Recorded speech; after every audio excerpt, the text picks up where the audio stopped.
Says, God, where is he? Greg, what don't you come in here now? I nearly jumped out of bed. And you thought you were late for the program. He says, how long to get me socks on, my pants on, around the back way? 35 years ago, right on time, Black Box. 35 years How do you know it's 35 years? Because it was released in 1990. Wow. That is 35 years, isn't it? It is, isn't it? It is. Yeah, You're good on that. scary. 35 years ago. So what is it now? It's 2025, right? Right. Can you imagine now someone born today? Remembering the song 30 years ago? No, if they were born today and lived for, 75 years, they'll be alive in the year 3000. Isn't that amazing? Yeah. What do you think about that? So 75 years, right? Yeah. So, Yeah. Right. But you heard about Trump. But what do you think about that being alive in the year 3000? No, but that we could be. But you heard Trump and them talking when they were off the plane or on the red carpet with the guy. Yeah. I don't know, but they were saying about organ transplants and all that type of stuff. Like, we will be living longer, won't we? Yeah, we won't. Yeah, we will. Hopefully. Yeah. We can. You're looking at me and I'm looking at you. We're looking you at get to a each other. certain age, you wake up in the morning, you pat yourself Sure, to even make sure Joe's you're not there. doing as many 5Ks as he's doing. He's taking it down to 3, 4Ks. From 10 down to 3. Well, how many a day now, Donald? How many Ks? 3 to 5. Just 3 to 5. Bang 3 it to out, 5. How many man, Ks are you doing today? I don't do any Ks at all. Special K in the morning, I don't even do that. Mine that we had on TV. If you can pinch more than an inch, you need Kellogg's cornflakes. Remember? I do, yeah. Was it Kelly's? Yeah. Supposed to K or something. I'm just feeling my own inches there. There's quite a few. I can pinch more than 1 inch. Would you stop? Would you? You have to run around in the shower to get wet. You're tiny. A tiny boy. All right, No, come here.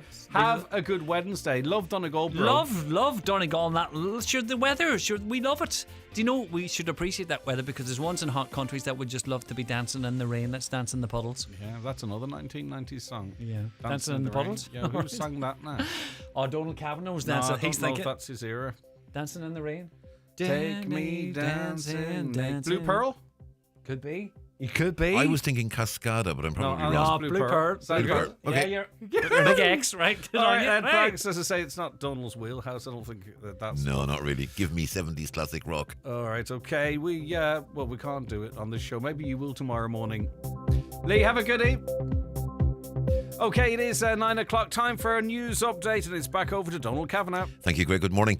The Mayor of Letterkenny Milford Municipal District says it's time for an honest and open discussion about what can and can't be done to improve traffic management. Councillor Kieran Brogan is proposing a special roads workshop to discuss the whole area of traffic calming with a focus on what measures would be appropriate for each individual area.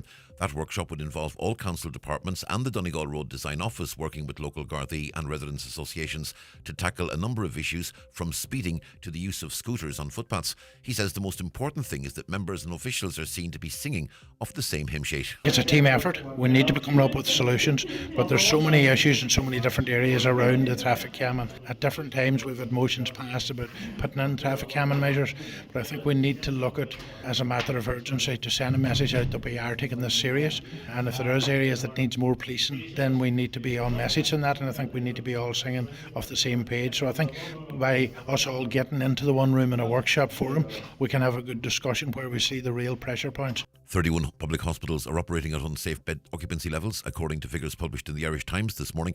It's recommending that hospitals should operate at 85% bed capacity. However, the national level for the first half of this year was 95.9%. That's up from 94.2% over the same period last year. The Letterkenny University Hospital figure for both periods was 93%. Sligo University Hospital was 99% between January and June this year, compared to 97% in 2024. A 34-year-old woman is due before Derry Magistrates Court today following a drug seizure in the Waterside on Monday.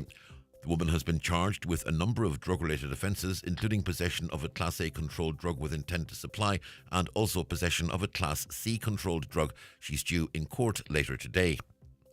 The European Commission President Ursula von der Leyen has proposed the EU suspend its trade agreement with Israel. It's in protest over the catastrophic conditions caused by the ongoing war in Gaza. A suspension of the trade deal has been demanded by some member states, including Ireland, but the European Commission has so far resisted it. And the HSE is highlighting its online suicide prevention training programme to mark World Suicide Prevention Day. The award-winning free training programme helps show how to spot the signs of suicide and provide support. The HSE's John Meehan is head of the National Office for Suicide Prevention. He says we can help save lives by raising awareness and encouraging a culture of compassion. We're fully committed to reduce levels of suicide, and destigmatising the whole area of suicide is so important to us. By raising awareness and encouraging a culture of compassion, openness and support, and indeed signposts to trusted services, this helps reduce the silence and stigma and ultimately saves lives. And as Greg and Lee flagged there, today is Love Donegal Day. People are being encouraged to post pictures of themselves and the county, to post those pictures on social media with the hashtag Love Donegal or Donegal Aboo. It's all part of an annual promotion programme run by Donegal County Council, this year given an added impetus by the fact that the TBEX conference is now underway at the ATU in Letterkenny. Weather forecast, mostly cloudy at first with outbreaks of rain and drizzle, brightening up from the west over the course of the morning and into the afternoon, with sunny spells and showers following. Some of the showers heavy, highs of 14 to 17, getting very windy as the day goes on. We're back with news again at 10 o'clock.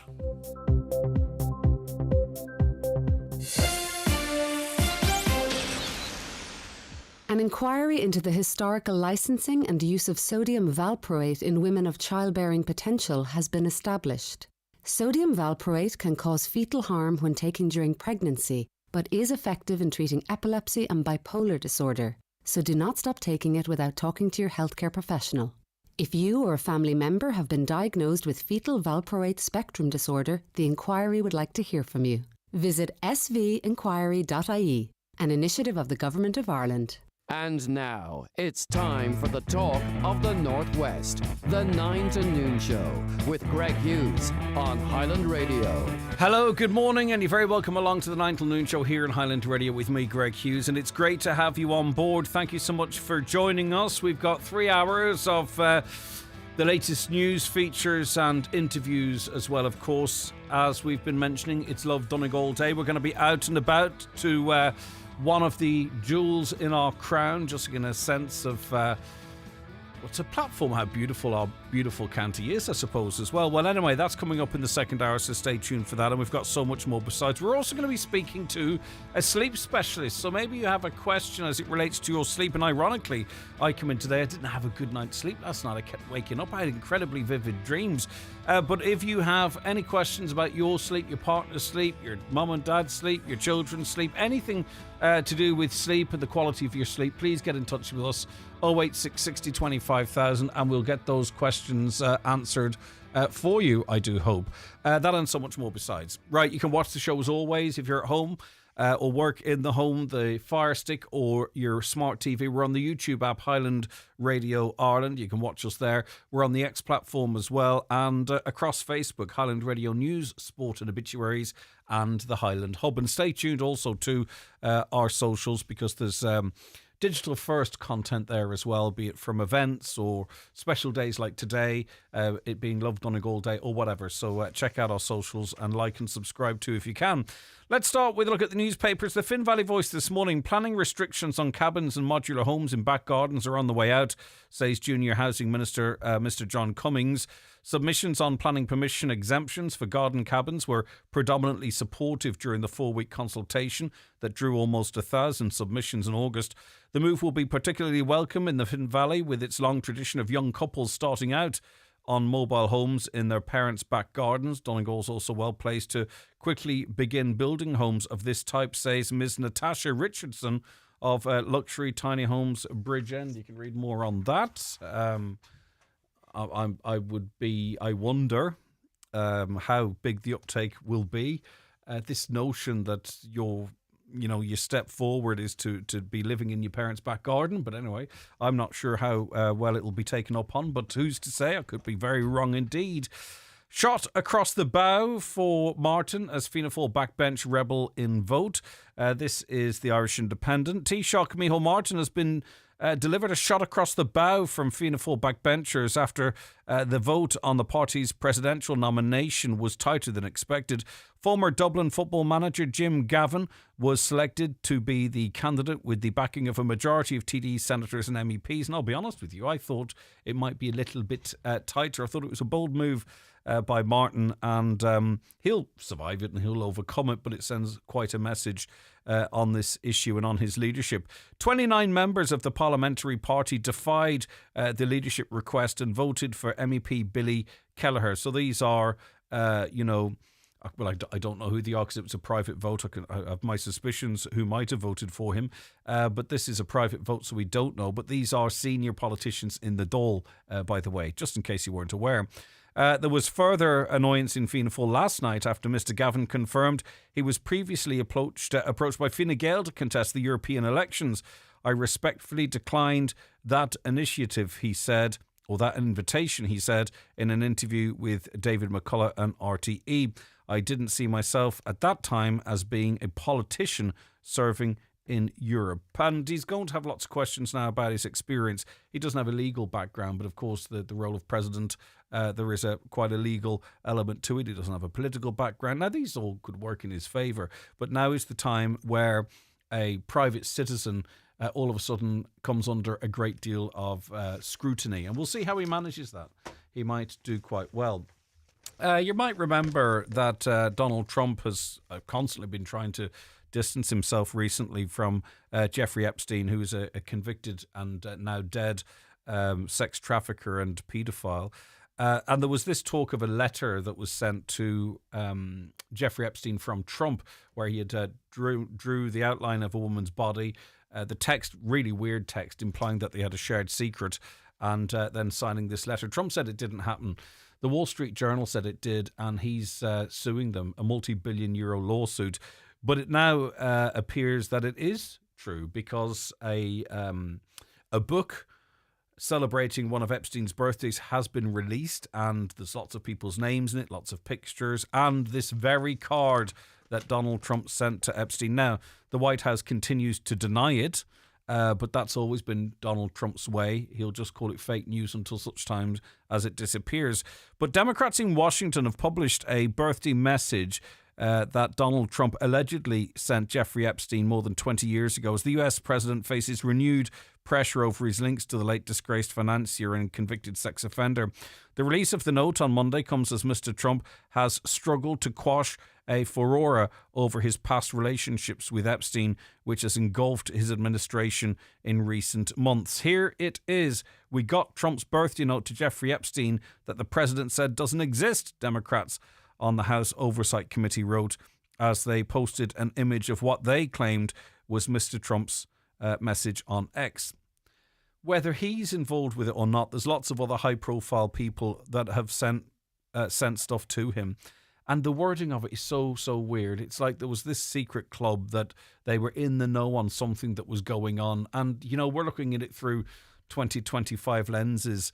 But this was 20 years ago. Things were different. They shouldn't have been different, but they were. But there was definitely some sort of an elite club of people who were incredibly abusive. And you can decide for yourself if you believe Donald Trump was or was not one of them. Obviously, Democrats and Republicans will wheel out their handwriting experts to claim the signature is real. Others will say, no, it isn't real, and on it will go. The Daily Mail tells us that thousands of home energy customers face a hike in their bills of over $200 a year after another price increase. Energia yesterday became the third supplier this year to hike its rates, with a 10.9% increase in electricity prices coming on October 9th, adding €205 to the average annual bill. Dual fuel customers face a 6% jump, though I don't think there's too many of them up here, which adds up to almost €4 a week for the average customer, or €203 a year, while gas prices remain unchanged for now.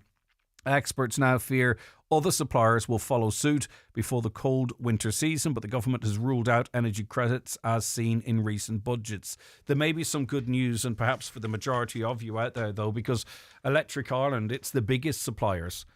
And Electric Ireland has come out this morning to say it's to decrease gas prices for 140,000 customers by 4% from the beginning of November, while there'll be no increase for the company's 1.1 million electricity customers ahead of the winter. So if you aren't with, I'm not, check your prices, right? Don't stick with a company that's going to increase if there's other companies that are cheaper. Shop around, get that 200 quid into your bank account, not into some massive electricity's bank account. But that's good news if you're an Electric Ireland customer. Our electricity's already too expensive, I acknowledge that, but at least if you are with Electric Ireland, you are not going to see an increase in your electricity prices this year. So it'll be interesting to see what the other companies that have already gone out there and said they are increasing prices. But please shop around on this. Shop around on your mobile phones. There's absolutely no reason, unless you buy your mobile phone through your contract, there's no reason why anyone in this country should be paying more than €15 a month for all calls, all texts and all data. There are a million companies that are doing it, and some are doing it for even less than €15. So unless you buy your phone on your contract, which is crazy in and of itself, because you can get a perfectly good phone that matches. I mean, obviously iPhone users are a different breed. They won't switch to a different phone. But if you're an Android user, there's perfectly good phones, as good as your medium flagship phones for 200 or 300 quid, then 15 quid a month. It's a no-brainer not to go down that route. I know people still paying 40, 50, 60 quid a month for mobile phone coverage, and that money needs to be in your pocket. The Irish Daily Mirror this morning, Ireland has the third highest rate of fetal alcohol spectrum disorder, where children suffer because of parental drinking in the world, a report has found. The study by RCSI University of Medicine and Health Science found the levels within the Irish populace are up to 10 times the global average. However, it also reveals our health system lacks diagnostic pathways and support services for sufferers. Fetal alcohol spectrum disorder is a range of adverse conditions, including learning and concentration difficulties, hyperactivity and emotional management. It can be caused by a father's alcohol consumption prior to conception, as well as that of a mother. But 39% of those surveyed in the report believed that men's drinking habits have no influence. And that's news to me as well, to be honest with you.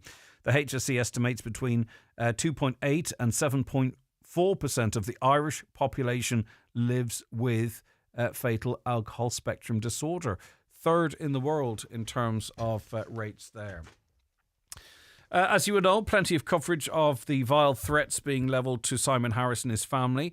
I think an interesting intervention from Gillian Sherratt. This is in the Irish Daily Star.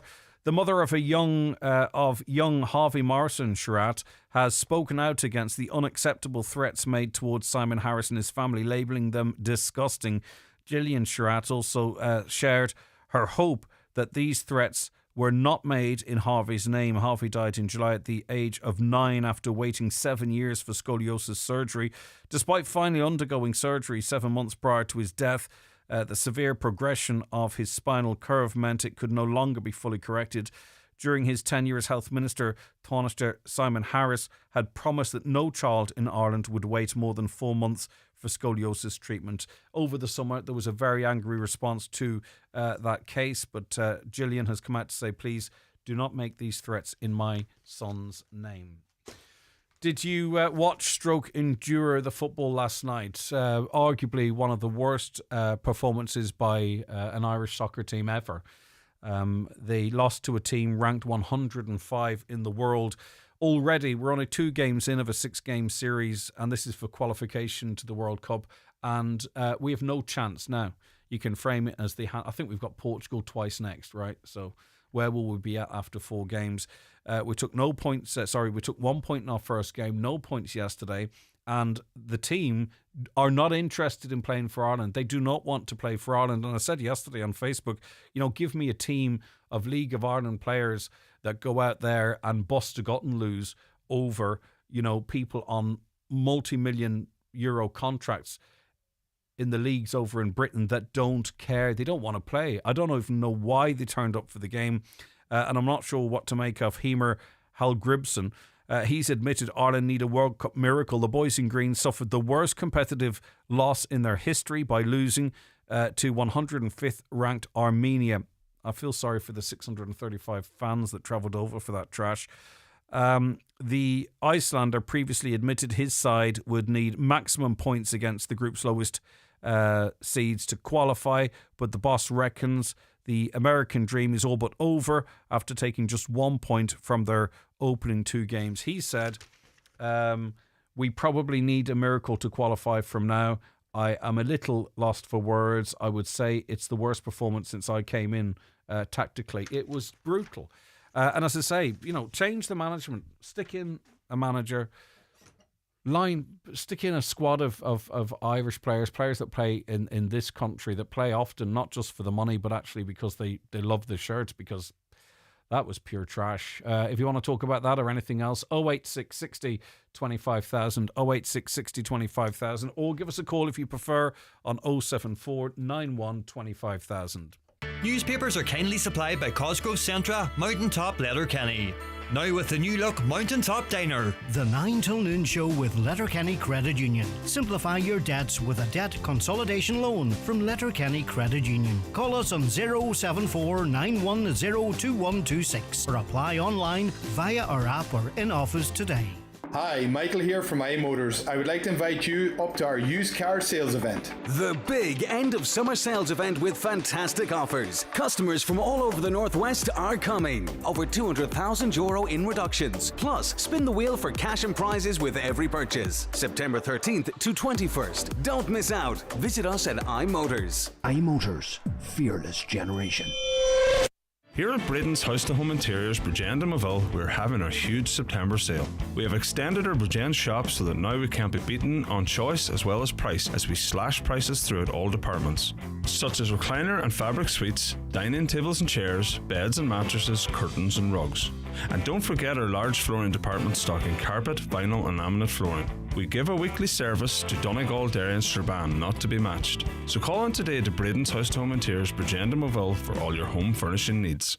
Attention students, TFI Local Link bus services available nationwide can connect you to a wide range of colleges all year round. Save up to 50% on cash fares when you use your TFI Young Adult or Student Leap Card. For route and timetable information, visit transportforireland.ie. We're Transport for Ireland. We're Transport for you. It's Patrick Feeney here, and I'm looking forward to the Highland Radio Country Music Weekend at the Clanry Hotel in Letterkenny this October the 31st and November the 1st. I'll be on stage along with Michael English, David James, Stacey Breen and Jordan McBoden. It's going to be 2 fantastic nights of music and dancing, but spaces are filling fast, so book now at theclanryhotel.com or highlandradio.com. Highland Radio Time Checks brought to you by EirGrid, the operator and developer of Ireland's electricity grid. EirGrid, powering up communities, powering up Ireland. The time is 9:20. Now, Israel's military has carried out airstrikes targeting senior Hamas leaders in Doha. We're joined on the programme by an Irish woman living in Doha, Niamh Collins. Niamh, thank you so much for your time today. I greatly appreciate it. How are you keeping? No problem. I'm good. I didn't sleep great last night, but I'm good. I can imagine you wouldn't. Yeah. What's the reaction over there? Obviously, it hasn't made the newspapers. It has made some of the newspapers, but we're only sort of getting reaction from the likes of the US president and what have you. The sense being that they didn't okay it, they're not happy with it, but you know what? If it's to get Hamas out of there, it's a means to an end. That's what I'm sort of taking from the American commentary. But what's the conversation like in Doha? It's total shock because Doha is the diplomatic centre for the Middle East at the moment. They take great pride in their country being safe and secure for people. So between this and the last month, we had drones coming in from Iran as well. So, but a Qatari died yesterday, so they will take that very, very seriously. There's a weird feeling here now, it's like things are going to kick off. Yeah, because Qatar has been praised for its efforts in trying to, broker peace and to target a building effectively that houses potentially a pathway to peace or a pathway to peace. It seems a bizarre move from the Israelis.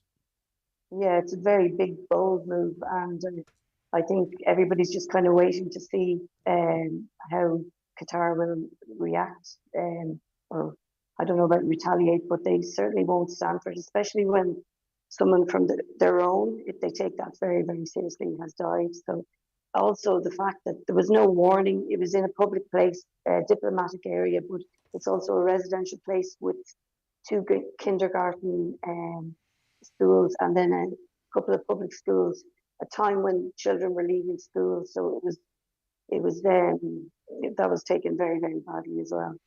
Yeah, and in some of the commentary afterwards, Israel said it tried its best to limit any impact on civilians, but in saying that, conceded that, you know what, if we kill some Qatari civilians, it's a means to an end almost. You know what I mean? It's bizarre language. They're very emboldened. Yes, yeah. It's so apparently 15 fighter jets were flown in, which is crazy to even get through the airspace, but that's just violence in itself. Like last month, when we were being bombed by Iran, to physically see these things coming and dropping, is your brain actually can't. Your brain and your body don't match up for a while when you see it. It's so surreal, so frightening, and it's very unnerving. And outside of this type of activity, Israel and Iran previously, you know, Qatar is and Doha is very peaceful, safe place for you to live in. I understand. It is stunning, like the culture and the diversity here. Everybody respects everybody. It's very peaceful, and it thrives on that. That's its, you know, like its logo of safety, security. You could leave your wallet or your bag on a table and come back hours later, it's still there. And so, yeah, it's very, very unusual and shocking that it was Qatar that they came to, because again, they are hosting negotiations and trying to find a way for peace in the Middle East. Yeah, So, yeah. And the Middle East is already a tinderbox. You know, I mean, do the population feel nervous that this could be not the beginning, because stuff has happened before, but that we could be on a road to a broader sort of conflict? Yes, I think so. And I think if Qatar retaliates, I think the other countries will follow.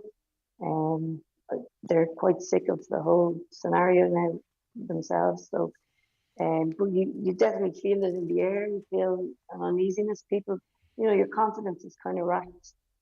Even in work, we're getting, you know, memos about where to shelter, how to shelter, and if anything happens, to have emergency supplies with you as well.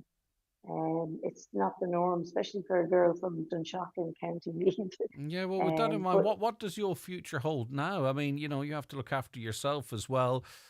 We would hope things will de-escalate rather than escalate, but I mean, you have to decide, don't you, whether or not you want to live in that environment. Yeah, well, I work for a UN agency. It's a humanitarian mission, and that's been struck a blow from the US aid funding and stuff. So we've been kind of suffering the last couple of months. It's been very difficult out here, with, you know, changes, and then also experiencing and seeing what's going on and being so close to it. It's a real eye opener, real education. What is the conversation amongst people in Doha with what is happening in Palestine? I mean, you obviously you're an Irish person, you know exactly what the situation here is, but we look on and it's unbelievable that this is being allowed to happen. And it seems almost surreal, except the fact that unfortunately, you know, tens of thousands of people are being killed, and hundreds of thousands, if not millions, are being starved to death. This, as the crow flies, within 100 kilometres of Tel Aviv, which carries on as if nothing is happening. I don't know what the people of Israel believe is happening, or if they care, because I don't really know, and I'm not judging one way or other, but they're certainly not toppling the government there. But is there a greater sense of the travesty that's happening in Palestine in the likes of Qatar? Yes, Qatar is very sympathetic towards Palestine. Certainly the people that I know and I work with, everyone is very upset about it, and frustrated that it doesn't seem to be able to be stopped. So yeah, it's very sad. It's a hard time for everybody. Okay, well, listen, look after yourself. I can imagine Thank you you just so don't know when the next thing is going to happen, and it feels very close when you can stand on a balcony and see the impacts of what we're seeing on the news. So stay safe, and And best of luck with everything you choose to do into the future. Thank you so much. Okay, that is Niamh Collins, an Irish woman living in Doha. She saw firsthand the aftermath of those strikes, and as you can sense in her voice, the mood has changed in Doha, and I think there's a couple of things going on there. USAID is... Donald Trump got rid of USAID for the most part through Doge, and her work is being wound down anyway, and by the sounds of things, she's looking for a way home. A couple of comments. I think this is off the back. I said something I said yesterday, or maybe someone else said it. The government made the flag political. Gone shush and grow some brains, will you? The bigots deciding to drag our flag through the mud is what made our flag political. No one would have mentioned the flag if that lot left it at home and just had your signs. The Americans might hang their flag outside their house, but they don't fly it on every pole, on every little village that everyone else has to stomach, says another listener. And as I say, I think some of this is off me trying to work through all of this in my own head as well. A caller says, and this is off the back of a chat yesterday about the potential maybe at some point of having a rail link to Donegal. I'm incredibly pessimistic about it. I'm sick to death of hearing of fantasy projects from politicians instead of focusing on the basic problems of housing and health and a bridge at the Swilly. Remember past ludicrous ideas, an airport for Letterkenny? I thought that one was all right, actually. A Formula One racetrack at the Big Isle, a ski slope on the hills at Leck. 1 out of 3, I think actually probably wouldn't be a bad idea. And then they go on to say, the rope bridge walkway across the Owen Carroll Rail Viaduct. The reason why Donegal's rail lines were scrapped was they were financially unfeasible and a dead loss. Okay. I want to say hello to Kathy, who's watching. Kathy Slevin in London. Good morning, Greg. It was lovely to see you and talk to you on Sunday in London. Thank you so very much indeed. Thank you, Kathy. It was lovely to see you too. And thank you so much for your kind donation for the walk we did last week as part of the Donegal Camino. It has been lodged, so to speak. We also had a very generous person called into the studio yesterday with £500 in sterling, which is bringing our total really close to €5,000. Now, we're going to wrap it up at the end of the week. By the way, if you don't know what I'm talking about, the Donegal Camino concluded at the weekend. It's the principal fundraiser and support for Cancer Care West Letterkenny. They have offices on the Pierce Road in Letterkenny to help and counsel people who are going through their cancer journey, and it's a fantastic, wonderful facility, and we back it to try and raise some money, but also to raise the profile and get people out there that maybe are suffering on their own or feel like they're suffering on their own within a family with cancer to go along and have a chat, have a cup of coffee, and get some good advice. And there's therapies and all manner of things there as well to help people. Last call, sorry to be begging one more time or so. If you have anything to spare that could go towards our fundraiser and we could get our total up over 5, I'd really appreciate it, you know. If you give us a call at 07491 25,000, we can process it, or we'll you can check out our socials as well. It's linked there. Maybe Shannon might give it just a repost onto our Facebook page so it's easy to find at the top of the page. But if you've any last few shillings knocking about to help us get over the $5,000 for Cancer Care West Donegal, please give us a call on 07491 25,000, or you can go on to our Facebook page. Hey, big congratulations to everyone that's been shortlisted for the Hospitality Awards, or the Customer Service Awards, I beg your pardon. The big final night takes place at the start of October, and the shortlists are out, and it's on our website, by the way. Tens of thousands of you nominated businesses, and I was looking through the list, and I'm delighted to see businesses that I would hold in really high regard are on the shortlist as well. So my feelings are similar to those out there who've been voting. So go now and vote for them if you can. And it helps bump them up. Now, we have a panel of judges as well to offset stuff, to make sure that, you know, well, not to make sure, but to balance things out. You know, you could have a business with 1 million followers on social media, and you could have another business with 10 followers, right? And they both could have amazing customer services, but it's only fair that there's a balancing out there as well. It's not simply a clicking contest, but your votes are incredibly important at the same time, right? So get onto our website, vote early, vote often. Go through the categories, by the way. It's something you can do for the businesses. It doesn't cost you anything, but it gives them a boost, and they could win one of our awards on what has become the highlight, I think, in the Business Awards calendar.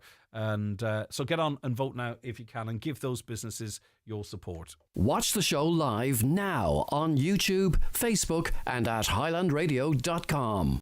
The 9 till noon show is brought to you by Letterkenny Credit Union. Digital loans now available. Apply online or via our app today and get your loan transferred directly to your current account. EirGrid, operator of Ireland's electricity grid, is powering up Donegal. We're planning to upgrade the electricity grid in your area, and your input and local knowledge are vital in shaping these plans. Our consultation opens on the 16th of September. Have your say, online or in person, so together we can create a more reliable, sustainable electricity supply for your community. Find out more at airgrid.ie/northwest.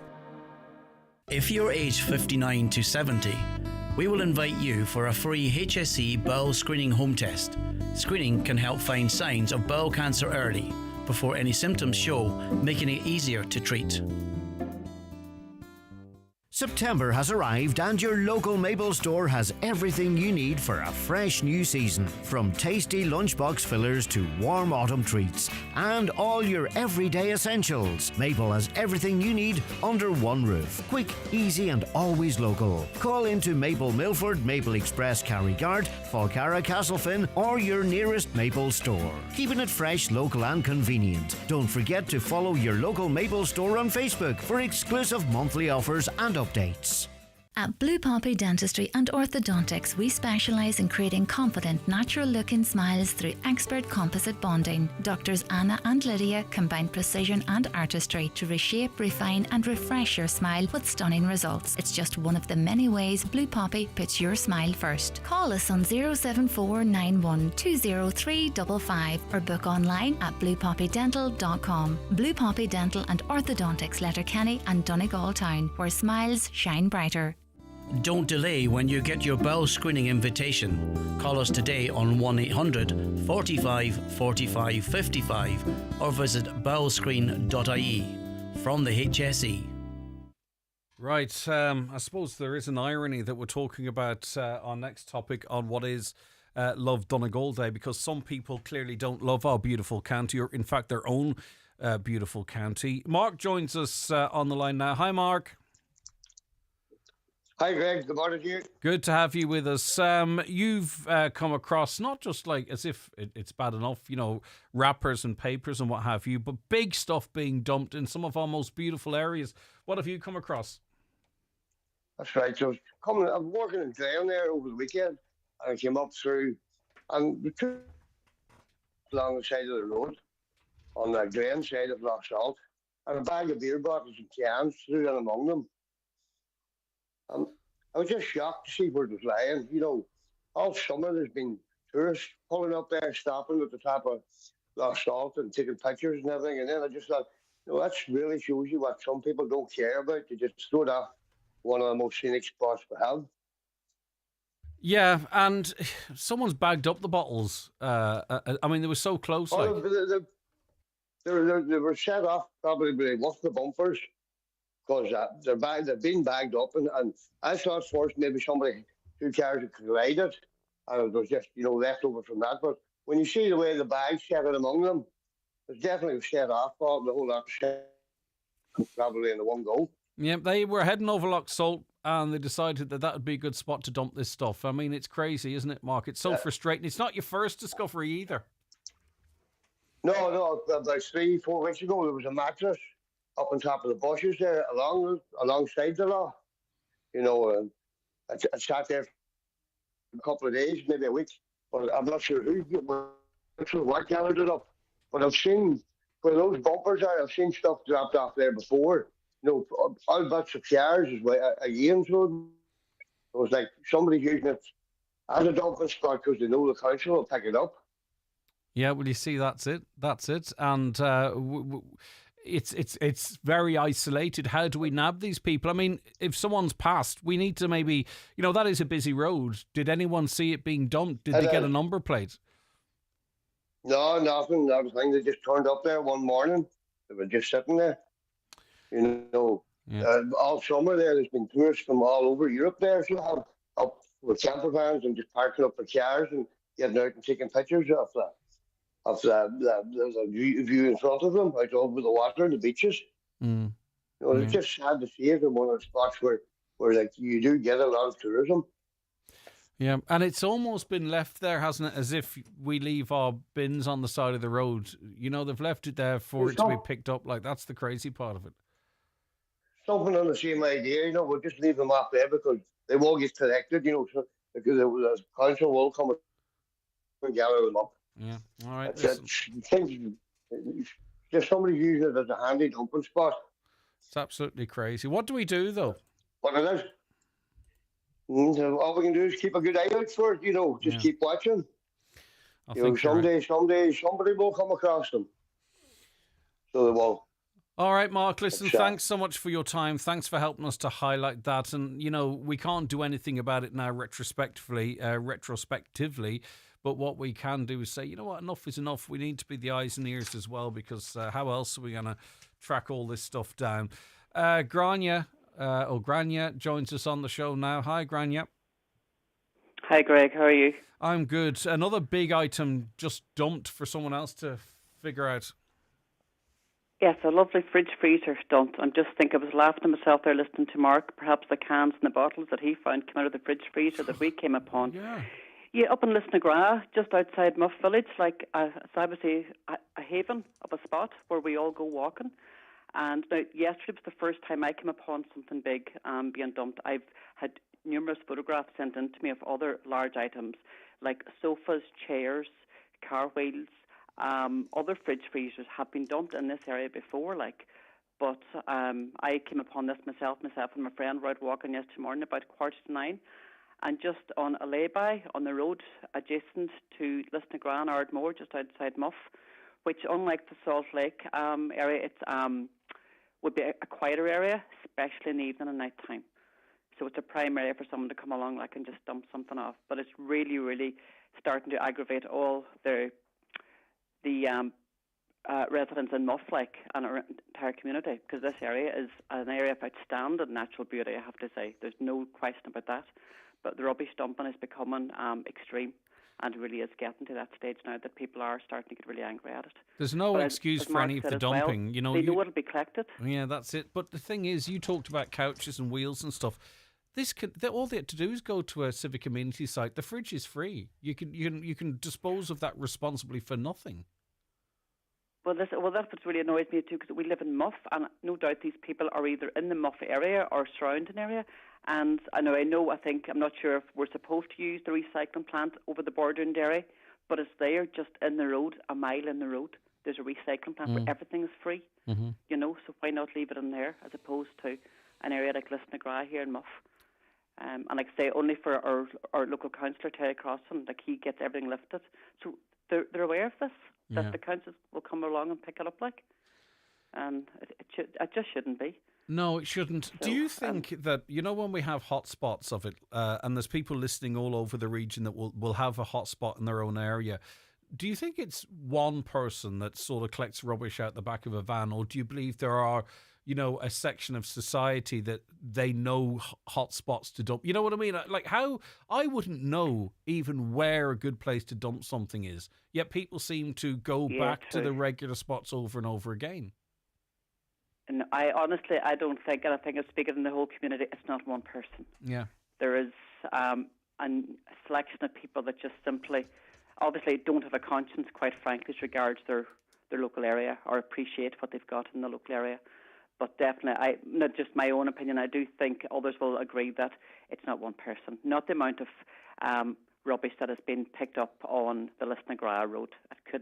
One person couldn't have such an amount, in all fairness. Yeah. And I genuinely don't think it's one person. I think there is just more a lack of it's ignorance. Yeah, I think there's more. It really Well, is. I think they're the same people that will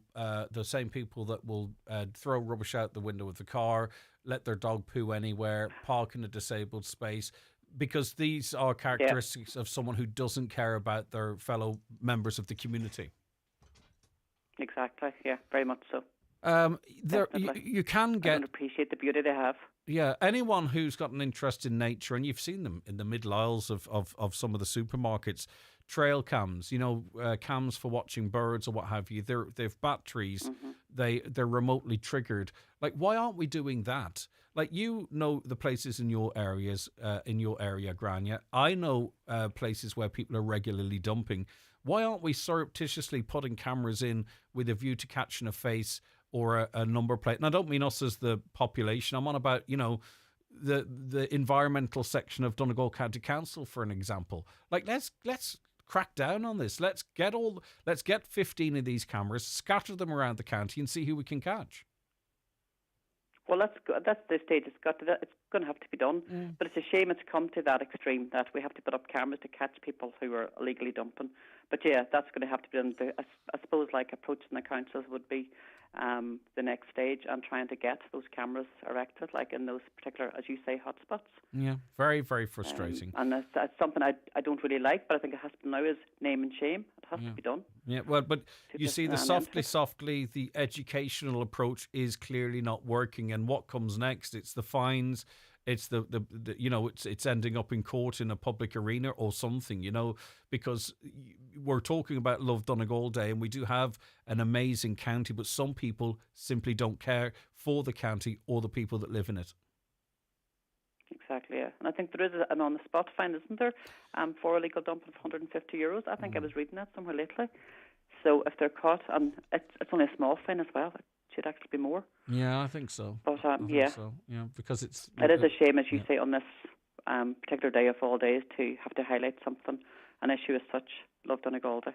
All right, listen. We need to teach some people the importance of loving it. I know. Listen, thank you so very much indeed. My concern is that if they have such disregard for this, what other things in their lives do they have disregard for, Exactly. Okay, look after yourself. Thank you very much indeed. Thanks for helping us highlight that. A caller says, I think it's outrageous people dump items, big or small, along the main road. I dispose of everything correctly, but it's costing me a lot to dispose of a mattress, for example. It goes by weight. There has to be something done to make it more cost effective for people. There are two sides to this. Something really has to be done about the lack of recycling without having to fork out a lot of money. I was charged €45 to dispose of a mattress. It's the same everywhere. I get where you're coming from with large items, and mattresses are large items. There are days whereby I'm not sure it's free any longer, but certainly you can dump mattresses at a reduced rate. Maybe we need more of that. But, a mattress has to be disposed of one way or other, and it's not for free. So I understand where you're coming from, but the majority of people, whether they're on very low incomes or high incomes, aren't dumping mattresses on the side of the road because it costs €45 to dispose of one. They're finding some alternatives. A caller says there was a community clean-up along Loch Salt last weekend. That material was left beside the old dump house beside Loch Salt. So is it possible you're saying, because it does look organised, that was left there as part of the clean-up to be collected? Now, that being said, the stuff was also already dumped there, right? So all of those bottles and cans that were collected and put into that blue bag, if that was the case, still were dumped on Loch Salt, if you know what I mean. Those two bumpers, and I thought I recognised one of those bumpers from up the top of the lake that I'd seen previously, the red one. So maybe that was moved for collection, but that still was dumped there. And someone had a caravan or a boat that burnt out and never tidied up after themselves either. So well done to the community for cleaning up that area and congregating that where it's handed to be collected, because I did reference that it did look like it was left there like you might leave out a bin, but it still had to be dumped there in the first place for the great people of the community to gather it up. So it's not a closed case either, so to speak. The 9 till noon show with Letterkenny Credit Union, now offering mortgages from €40,000 to €600,000 with no hidden fees or transaction charges. Letterkenny Credit Union, 9102127. EirGrid, operator of Ireland's electricity grid, is powering up Donegal. We're planning to upgrade the electricity grid in your area, and your input and local knowledge are vital in shaping these plans. Our consultation opens on the 16th of September. Have your say, online or in person, so together we can create a more reliable, sustainable electricity supply for your community. Find out more at airgrid.ie/northwest. Right now, at B&Q, there's hundreds of prices cut in paint, flooring and building to make DIY cheaper. You can do it when you B&Q it. Prices held, dates vary. See DIY.ie for details. Subject to availability. Imagine sinking into a perfect comfort every night. At Restex Beds, we believe a better sleep means a better life. Choose from our vast range of quality mattresses and find the one that's perfect for you. Restex Beds, Mountaintop Letterkenny. Leave the rest to us. Hello, Jedward speaking. Sorry, Edward speaking. Hey bro, I'm glad you picked up. Who is this? It's me, John. I'm literally outside in the landing. I don't know any Sean. Lose my number. Hello? Edward, don't hang up. I'm sorry for saying a handyman could fix the gas boiler. Please forgive. Always use a registered gas installer, or you could risk everything. Find one at rgi.ie. Highland Radio weather updates brought to you by McElhenney's. With new season styles arriving daily, discover the latest fashion, footwear and accessories for autumn in store or shop online at mcelhenneys.com today. So mostly cloudy at first today with outbreaks of rain and drizzle. It'll brighten up from the west through the morning and afternoon with sunny spells and showers following. Some of the showers though will be heavy, especially the further west of our region you go, with isolated thunderstorms and hail possible. Temperatures 14 to 17 degrees. Now, we're joined on the programme by Caitlin McFadden. Hi, Caitlin. Hello, how are you? I'm doing fantastic. How are you keeping? Good. Right, okay. Talk us through this experience. You and your mum travelling home from Letterkenny. Take up the story from there, Caitlin. So me and Mum was just driving home from Letterkenny, and there was a lady at the top of the road, and she was flagging cars down. Now the woman was very under distress, so Mum pulled in, and I opened my door, and she was saying that there was 2 boys drowning in the lake. So just natural instinct, I got out of the car and just ran towards the lake, and I seen 2 boys, hands up. They were just stuck in the water. So I jumped in, and 2 other boys jumped in right after me. So Matthew, you call him. Matthew himself went and he got the boat. So we swam out, and once we got the 2 boys, Matthew had the boat beside us within seconds. We got the 2 boys into the boat and we took them back to land safe and sound, and that's just what happened. Yep, this is a lake near Creasler, by the way. I should have mentioned. Have you got experience as a swimmer, Caitlin, or why were you so confident to jump in and swim over? Well, I didn't really have time to think. Should I or shouldn't I? I kind of just acted on adrenaline. The only thing that was kind of in your head at that time was to get the 2 boys out of the lake. But I would be a quite strong swimmer. I was with Doe Swimming Club for a good few years. But I wouldn't have no lifeguard training or nothing like that. Just when something like that happens, you just know you need a help. And do you know Matthew, or he just happened to join the rescue with you? I didn't know Matthew at all. He just happened to jump in after us, but I was in contact with him after it. And we were kind of speaking about it, but it was very good from all of us. We all came out on the better side of it now. Brilliant. Matthew is with us as well. He works in the Rusty Oven. And Matthew, you do have a life-saving background because you're also a lifeguard, aren't you? I am indeed, yeah.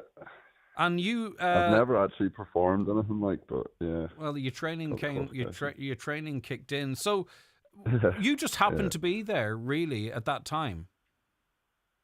I pretty much the same as Caitlin, what she was saying. I was actually on my way from the Glen for a wee toasty, and I was on my way into work, and then the same thing. It was the lady was kind of waving people down, and my dad kind of realised that there was something going on, so I just, the exact same as Caitlin, just hopped out and I climbed down through like bushes and all, because I thought it'd be a quicker way of getting in, and kind of thought it was quicker to get to the boat as well. So yeah. So you swam to the boat, got into the boat, and then brought the boat to Caitlin and the people that were in difficulty. Yeah, pretty much. And I'd never actually been in one of them rowboats before, so it was steep learning curve. Trying to figure out what way to go on it. I had to think quickly there. Yeah, and what happens, Matthew, in that moment? Because, obviously, I think your training kicks in as well, but, to stay calm and to not panic and to be able to think so clearly is impressive. I think it's amazing. Yeah, well, immediately, like, I knew that obviously the leg was down there, so whenever I saw the lady, like, distressed, I was thinking, worst case scenario, and then I heard her obviously saying that someone was drowning. So I just hopped out straight away and started basically pulling off my clothes, and my mum was nearly skeptical of me going in because there was two of them, and we hadn't seen like Caitlin or the other boy down because Ed went down via the boat ramp. So it was kind of looking like, one person going in to rescue two other people is a bit more dangerous, But I don't know. I was confident enough with it all, so I was just kind of shouting instructions at them to kind of keep them calm and let them know I was coming and all. Yeah. And then by the time I got into the water, I saw over to my right that Caitlin and the other guy was there. So it was a bit more like, relieving if you've got a few people in the water, helping you out, like, so. It's brilliant. Caitlin, what were the... I was calm enough. Yeah, I'll come back to you in a sec. Caitlin, obviously the mother, like any of us, would be in a panic because, you're starting to fear the worst. You can see people getting into difficulty. What were the condition of the two, when you reached them or you all got them to shore? Were they sort of towards the end of their ability to keep their heads above water, would you say? Yeah, no, the younger fella he was kind of bopping his head up and down the water as I was swimming towards them anyway. Yeah. So whenever I got to them, it was kind of the wee buck first, but they were struggling come the end. They were kind of losing their breath. But as soon as we came close to them, they kind of did relax because they knew that they were going to be okay. And then with Matthew having the boat was beside us within seconds, everything was all right. And then they kind of calmed down then a wee bit on the boat. But if it was any later, you just wouldn't have knew what happened. But no, thank God it definitely came out the better side of things now. What was your mother's reaction when she seen you heading for the lake, Caitlin? Oh, Mommy is in a wee bit of a shock now. She didn't have much to say until I came back. Yes, okay. Well, listen, fair play to you. It's absolutely amazing, Caitlin. Thanks so much for chatting to us, and well done. It's astonishing what you did, and really, really brilliant. Thank you so much. No problem. Thanks. All right, bye-bye. Take care. No, it's our pleasure. And Matthew, what was the water like, as someone who'd be more familiar with the water? I know Caitlin was involved with the Doe Swimming Club and all, but we kind of have this tendency to think that inland waters are safer than the sea, but they can pose their own dangers and risks and challenges, Matthew.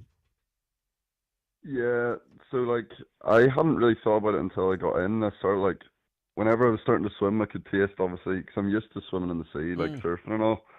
And I could taste, obviously, that it was fresh water, and then immediately I was thinking, oh, sugar.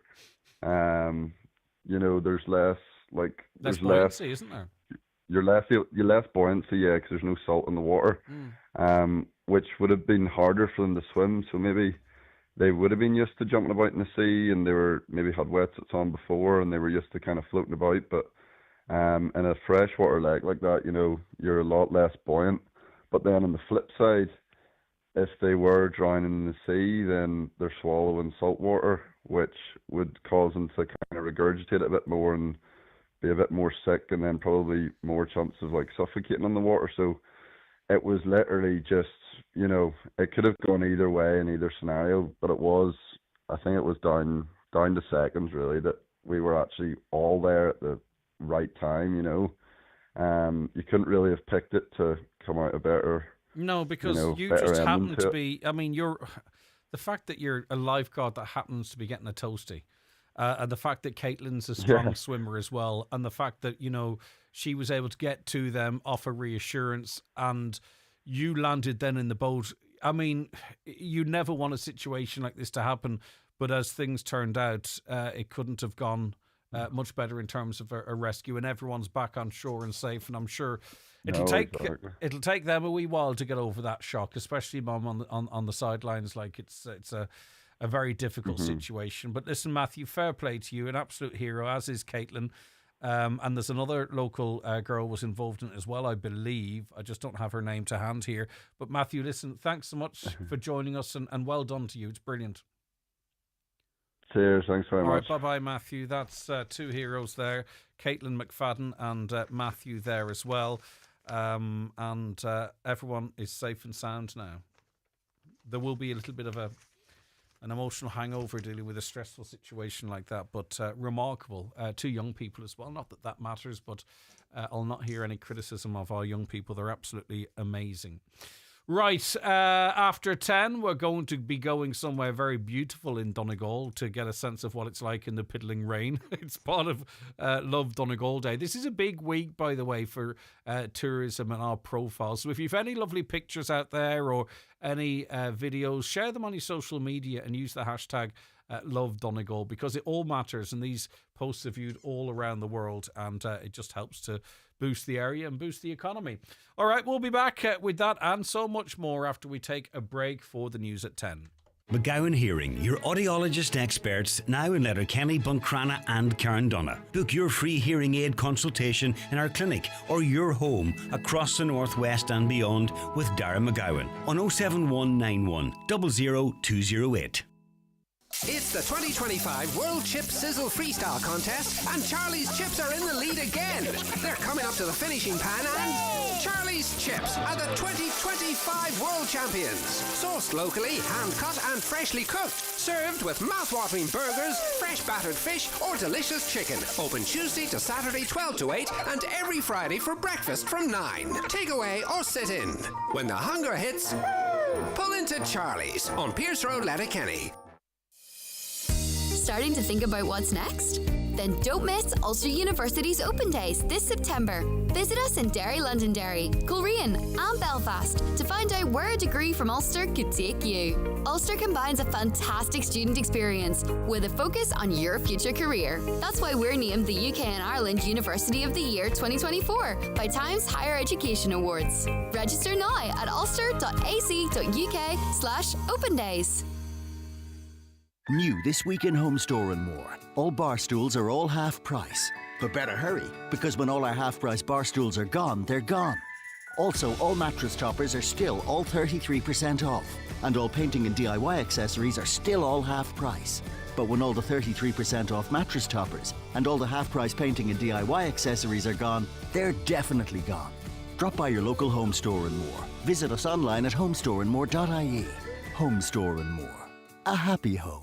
The 9 till noon show is brought to you by Letterkenny Credit Union, with monster loans available up to €60,000 for all occasions. Visit letterkennycu.ie. Live, on air, online and on the Highland Radio app. This is Highland Radio News. Good morning, it's 10 o'clock. Donald Kavanagh at the news desk.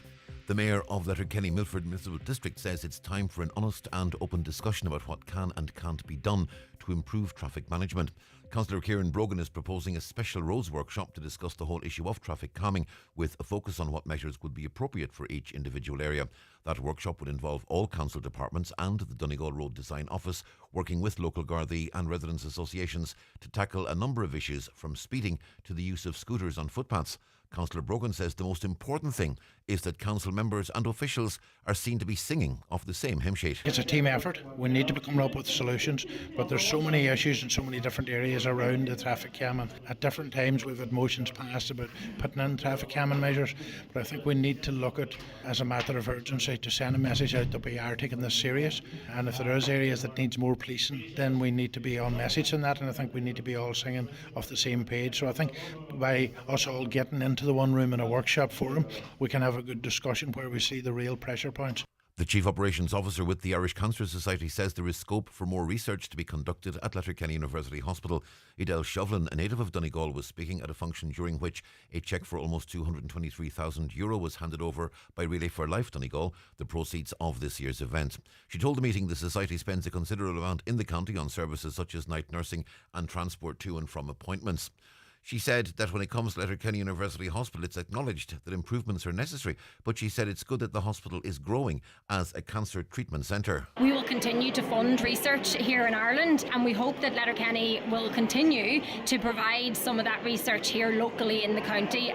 Such an important piece of our infrastructure here in Donegal is at Letterkenny University Hospital, and the fact that it's now a cancer treatment centre, which it wasn't whenever I was growing up. We will continue to do, what we can to make sure that access to treatment in a timely manner is happening all over the country, including in Donegal. Donegal County Council is again being urged to carry out urgent repair works on Mahraboy Bridge at Liscooley, Castlefin.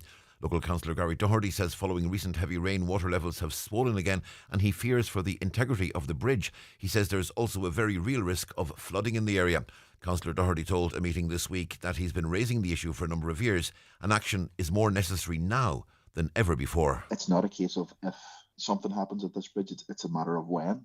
And that point needs to be stressed to the OPW so that they can see the seriousness of the situation and allocate some funding to Donegal County Council to carry out remedial measures, first of all, on the bridge, and secondly, just to carry out refurbishment works on the bridge to ensure that the bridge is safe for use for pedestrians and motorists, but that it also protects the properties that are located nearby. The HSE says people can help save lives by raising awareness about suicide and encouraging a culture of compassion.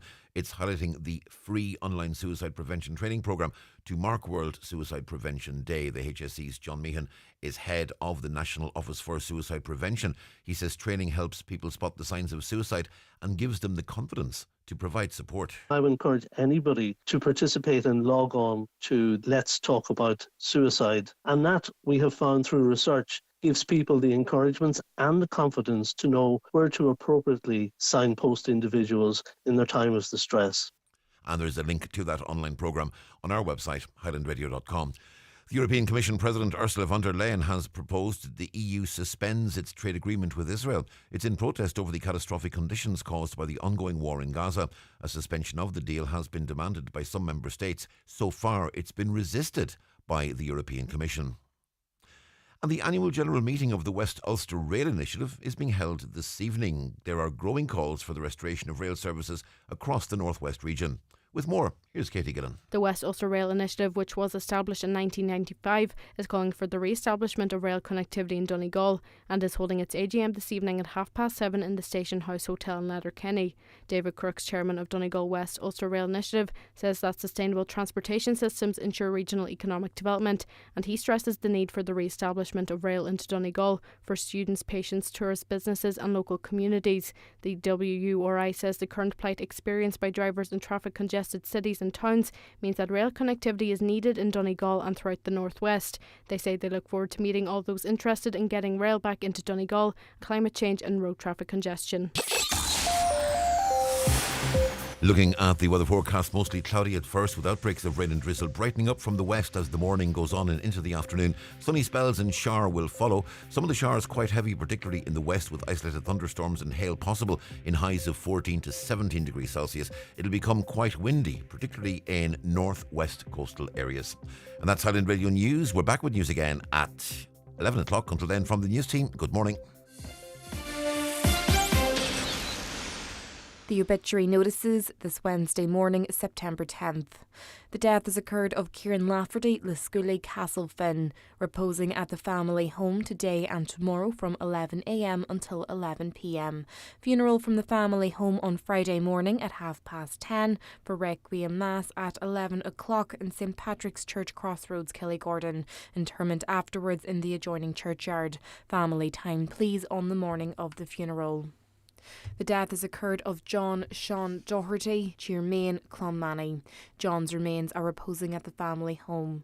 Funeral from there on Friday morning at 10:30, going to St Mary's Church, Clonmany for Requiem Mass at 11 a.m. with interment afterwards in the new cemetery. Family time only please from 10 p.m. until 11 a.m. and on the morning of the funeral. John's funeral mass can be viewed live on churchservices.tv. Family flowers only please. Donations in lieu if desired to the Karen Dunn Patients Comfort Fund, care of any family member or McFeely Funeral Directors. The death has taken place of Edward Ned Boyd, Brennalac, Guidor. His remains will repose at Rorty's funeral home, Derrybeg, today from 2 p.m. until Rosary at 8 o'clock. Removal afterward to his son's Mark's residence in Brennalac to be waked tomorrow from 11 a.m. until Rosary at 8 p.m. House private after Rosary and on the morning of the funeral. Funeral Mass will take place on Friday in St Columkille's Church, Knockfalla at a time to be confirmed. Burials afterwards in the adjoining cemetery. The death has taken place of Jimmy Diver, White House Glen Toher. Remains are reposing at his home. Removal from there on Friday morning at 10:20 to the Sacred Heart Church Carndonagh for 11 a.m. Requiem Mass, followed by burial in the adjoining cemetery. Requiem Mass can be viewed on the Carndonagh Parish webcam. Family time please from 10 p.m. until 10 a.m. and on the morning of the funeral. Family flowers only please. Donations in lieu if desired to the Irish Kidney Foundation, care of any family member or Blaine McCarn, Kelly's funeral directors. The death has occurred of Mary Porter, 14 Warren View Manor, Muff, and formerly of South Circular Road, Dublin, and 269 Skeg Cottages, Bridgend. Mary's remains are reposing at her brother Bobby's home, 269 Skeg Cottages, Bridgend. Removal tomorrow morning at 10:15, going to St Angus's Church, Burt, for Requiem Mass at 11 o'clock, followed by interment in Burt Cemetery. Requiem Mass can be viewed on churchservices.tv. Family time please from 10 o'clock tonight and before the funeral tomorrow. Family flowers only please. Donations in lieu if desired to Warren View Manor, Tenants Comfort Fund, care of any family member or Sean Murphy, funeral director. The death has taken place of Patsy Foley, 2 Bells Court, Clady, reposing at his home. Funeral from there tomorrow morning at 11:15 for Requiem Mass in St Columba's Church, Donegal at 12 noon. Interment afterwards in St Mary's Cemetery, Castlefin. Family time please from 10 o'clock tonight and before the funeral tomorrow. Requiem Mass can be viewed live via the Donegal Chapel YouTube channel. The death has occurred of Jim Green, Carnmore, Dunlow. Jim is being waked at his home today from 11 a.m. with rosary at 8 p.m. Funeral Mass tomorrow morning at 11 a.m. in St Crona's Church, Dunlow, with interment afterwards in Mahery Graveyard. The death has occurred of Owen Byrne, Portnew Road, Ardra. Remains are reposing at his residence today and tomorrow from 12 noon until 10 p.m. Funeral from there at 11:40 a.m. on Friday morning, going to the Church of the Holy Family, Ardra, for funeral mass at 12 noon. Burials afterwards in the adjoining cemetery. House strictly private on the morning of the funeral, please. The death has occurred of Mark Fields, late of Drumbo Lower and the Grove, Stranorlar, County Donegal, reposing at McGowan's funeral home, Drumbo Avenue, Stranorlar, today and tomorrow from 6 p.m. until 8 p.m. A celebration of Mark's life will take place at McGowan's funeral home, Drumbo Avenue, at 11 a.m. tomorrow morning, followed by cremation at Lakelands Crematorium, Cavan. Family flowers only please. Donations in lieu of flowers, if so desired, to Donegal Hospice, care of Martin McGowan, funeral director, or any family member. For family information and more details regarding wakes and funerals, please go to highlandradio.com. Highland Radio. Equal access, equal voices, equal futures. It's not just a line, it's a plan and a promise. A promise to open doors, to include every voice, to build a future that works for everyone, so nobody's left behind, spoken for, or held back in any shape or form. The National Human Rights Strategy for Disabled People is turning that promise into action. Equal access, equal voices, equal futures. Visit gov.ie/disability strategy for more. You're very welcome back to the 9 till noon show. Thanks so much for being with us today. A big hello to Annie, Audrey, Charlie, Gilbert, Kathy watching our stream. Don't forget you can watch the show every day here from start to finish on our YouTube channel, Highland Radio Ireland, which is handy if you're on the smart TV or the Fire Stick. We're across our Facebook pages and on the X platform as well. Hey, we're over 5,000. Thank you so very much. We're just in the final stages of our fundraiser for Cancer Care West, Letterkenny, and we're over 5. Thank you so very much for all of your generosity. As I say, if there's anything left out there that we can get together and donate from the 9 till noon stroke Highland Radio family to Cancer Care West Letterkenny, please check out idonate.ie/fundraiser/ Greg Hughes 1.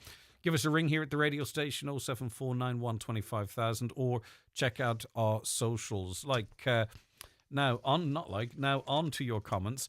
Referring to the dumping of mattresses, why don't they bring in that when you purchase a new mattress, the store takes away the old one and you're charged in the cost of the new mattress, something like they do with large electrical and even small appliances? Just an idea. Yes, so it's like a recycling charge that's levied on new mattresses and what have you. I'm not sure how that. I mean, it could work. Certainly, I think lots of people buy mattresses in different ways now, picking them up or off social media. But yeah, for sure.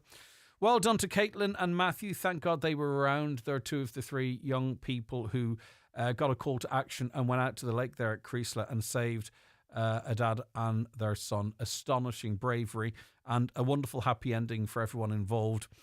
Greg, bless Caitlin, Matthew, and anyone else involved in that rescue. They are absolutely amazing. Two lucky young lads to be alive. And that's off the back of that other rescue we talked about not so long ago. Another group of young people rushed to the aid of people caught in a riptide as well. So a lot went on. I often go up the Loch Salt Road early morning, and I actually saw at different times people emptying vessels across the road from the lay-by.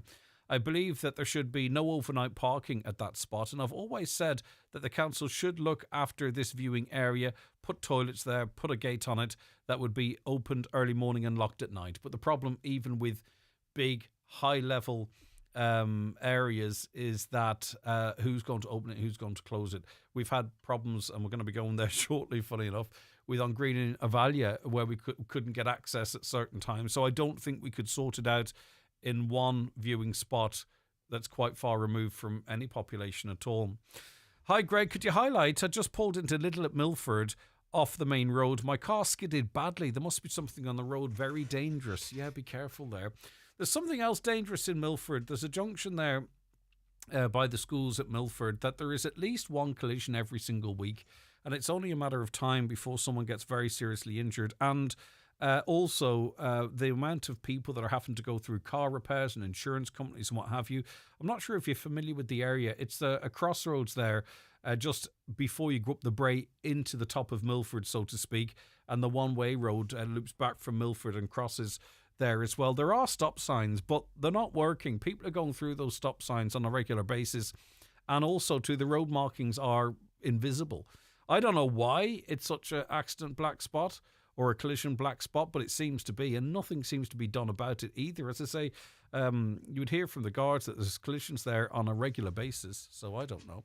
And I was chatting to a gentleman called into the studio yesterday, actually, by the way, and he said is the lack of, and I'm trying to paraphrase it here, is the lack of enforcement of speeding in certain roads educating young drivers the wrong way early on in their career. And he used the example of the stretch of road from the Polestar roundabout to the Clanry roundabout, where it is a 60 kilometre per hour section and people routinely drive at 80. And his idea is that because it's not being enforced, young drivers or any driver whatsoever is sort of learning that, it's okay to speed because there's no enforcement and very few people seem to drive at 60. You get hooted at, flashed, undertaken if you sit at 60 on that road.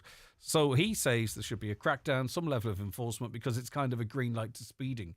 So I said I'd mention it, and there you have it. If you agree or disagree, 086 60 25,000. But there might be an oil spill at the entrance to the Little at Milford, so be careful if you're in that area. Good morning, Greg. The person who put a comment in about the rail and other infrastructure is incorrect.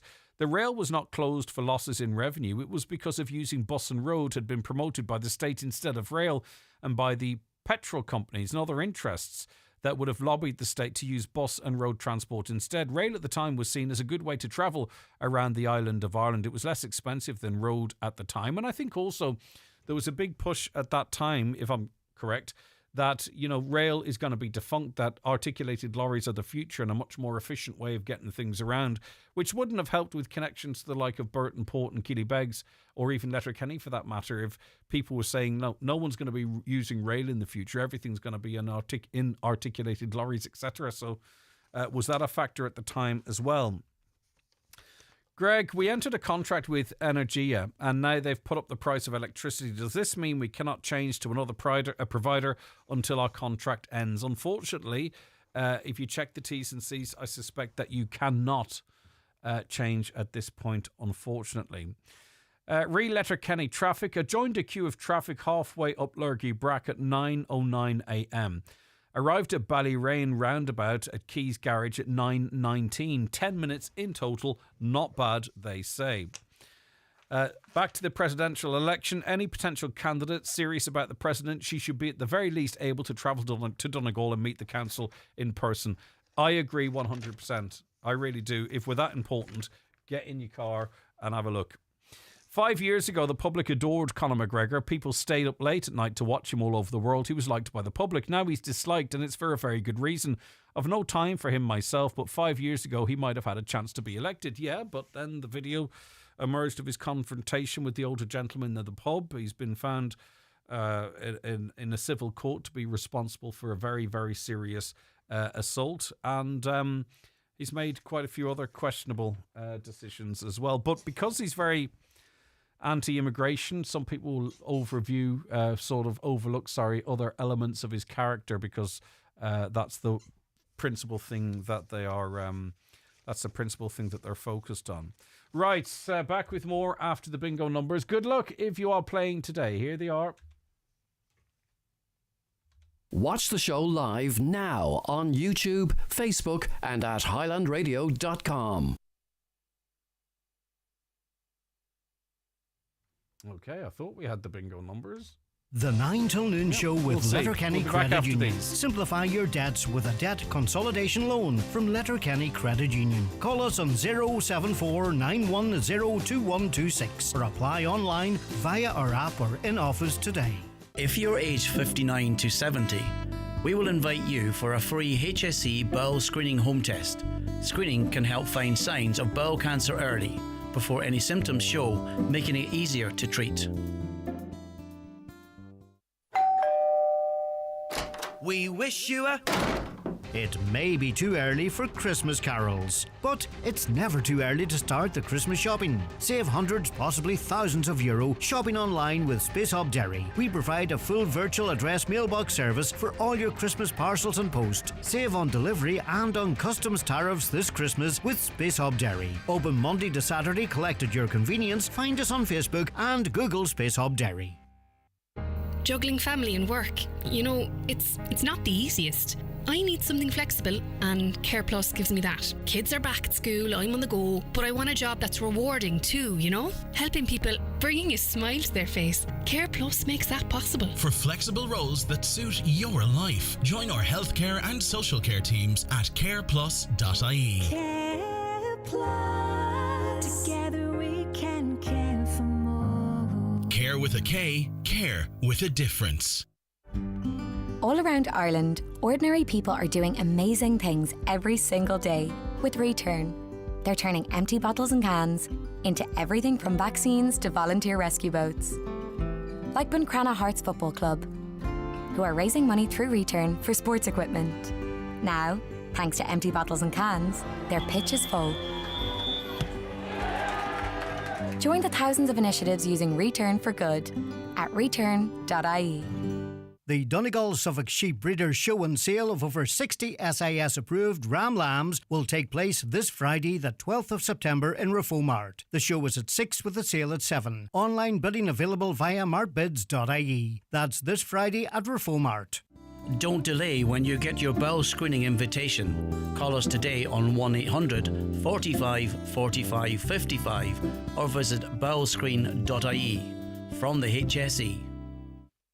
It's time for Vision Ireland Bingo on Highland Radio. It's Wednesday the 10th of September. You're playing on the blue sheet for the daily prize of €400. The reference number is S3. It's game number 37. The numbers are 54, 90, 89, 34, 56, 72, 73, 42, 85, and finally 9.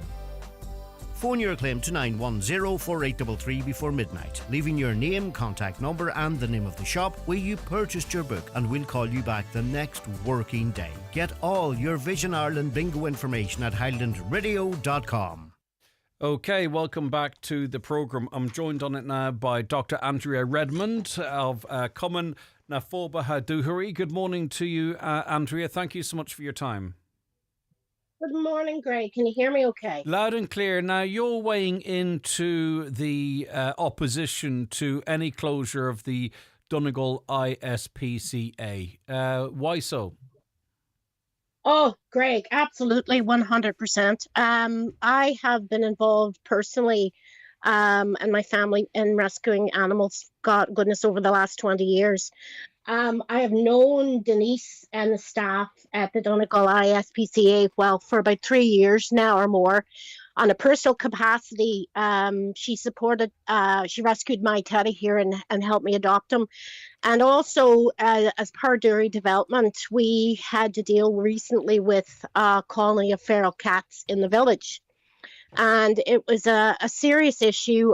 We were inundated with young kittens, disease, with several kittens that were going blind and that. And with the help of Denise and her wonderful staff, and also of Animal in Need Donegal, we were able to trap, neuter, with their support, most of the colony. I think we missed maybe one cat in particular. But without her support, without their support, we couldn't have tackled this. I mean, Donegal is in the midst of a crisis with abandoned and injured animals, and there's huge rise in animal cruelty. And, I don't think it should be the behest of volunteers and animal charities to have to deal with these issues.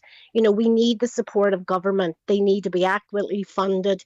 We need Donegal ISPCA, and I demand that our local representatives take action to ensure that it continues. Yeah, and just for those new to this story, the ISPCA and the DSPCA, that's the Dublin Society for the Prevention of Cruelty to Animals, they're merging to form a single national animal welfare organisation called the National SPSA. It's going to be operational from next month. And for some reason or other, it's led to the closure of the Donegal Centre, or will lead to the closure of the Donegal Centre at Balliar. There's already limited capacity. Whatever we had was already overstretched. It's impossible to see how this couldn't end up being inhumane as you've described it.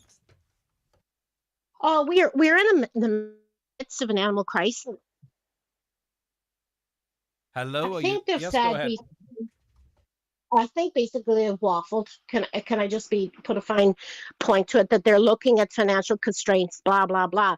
But at the end of the day, the people of Donegal fundraised for that centre before the ISPCA stood, or it was gifted to them, on the understanding that it would be kept in Donegal and opened to rescue and look after abandoned and injured animals. That's my understanding of the situation. So therefore, it was the good graces and the lovely people of Donegal funded that institution, that the ISPCA took over with the understanding that it would be kept open. Now, Donegal is such a large county, and at the minute there are a couple of volunteer charities that are trying to deal with things like kittens, and they're just overwhelmed with the situation, and it's just a blight. If they decide that once again, and an important part of the infrastructure of Donegal is going to be closed because some faceless people in Dublin. Just to put a fine point on it, we can't lose something that the people of Donegal created and worked hard to establish.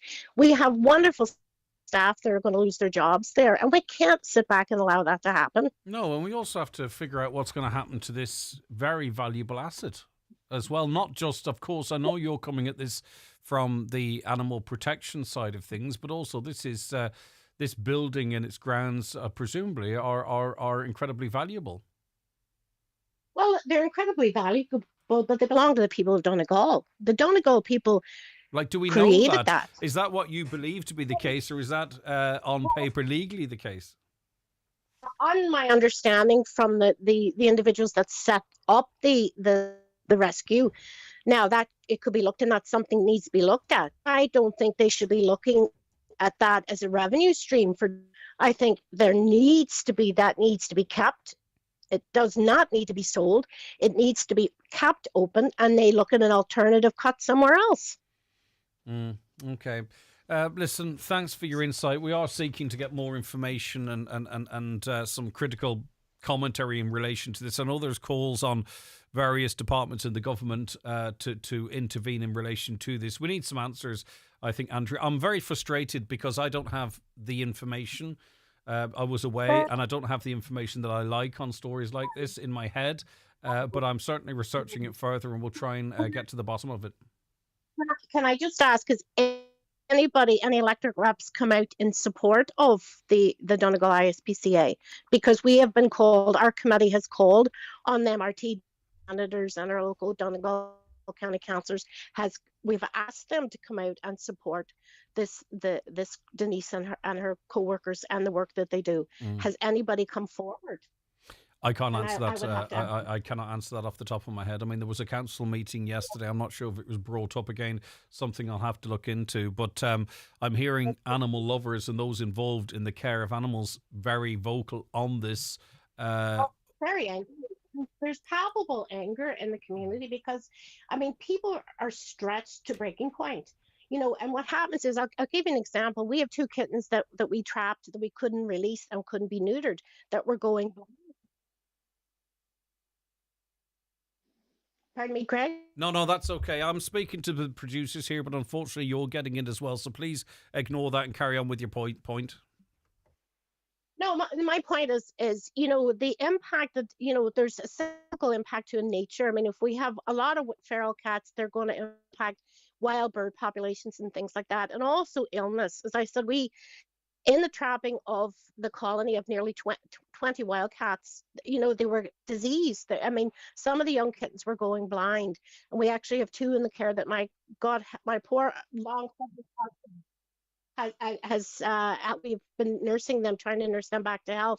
So, you know, it's unconscionable that they would think to close this really, really important centre in Donegal. Okay, listen, thanks very much for your time. I do appreciate it. Very passionate, of course, as you would be. Look after yourself. Thanks very much indeed. That was Dr. Andrea Redmond there. Common Naforbaha Duchary, a committee, the committee of it, and the village of Duchary as a whole and surrounding areas strongly objecting to the proposed closure of the Donegal ISPCA.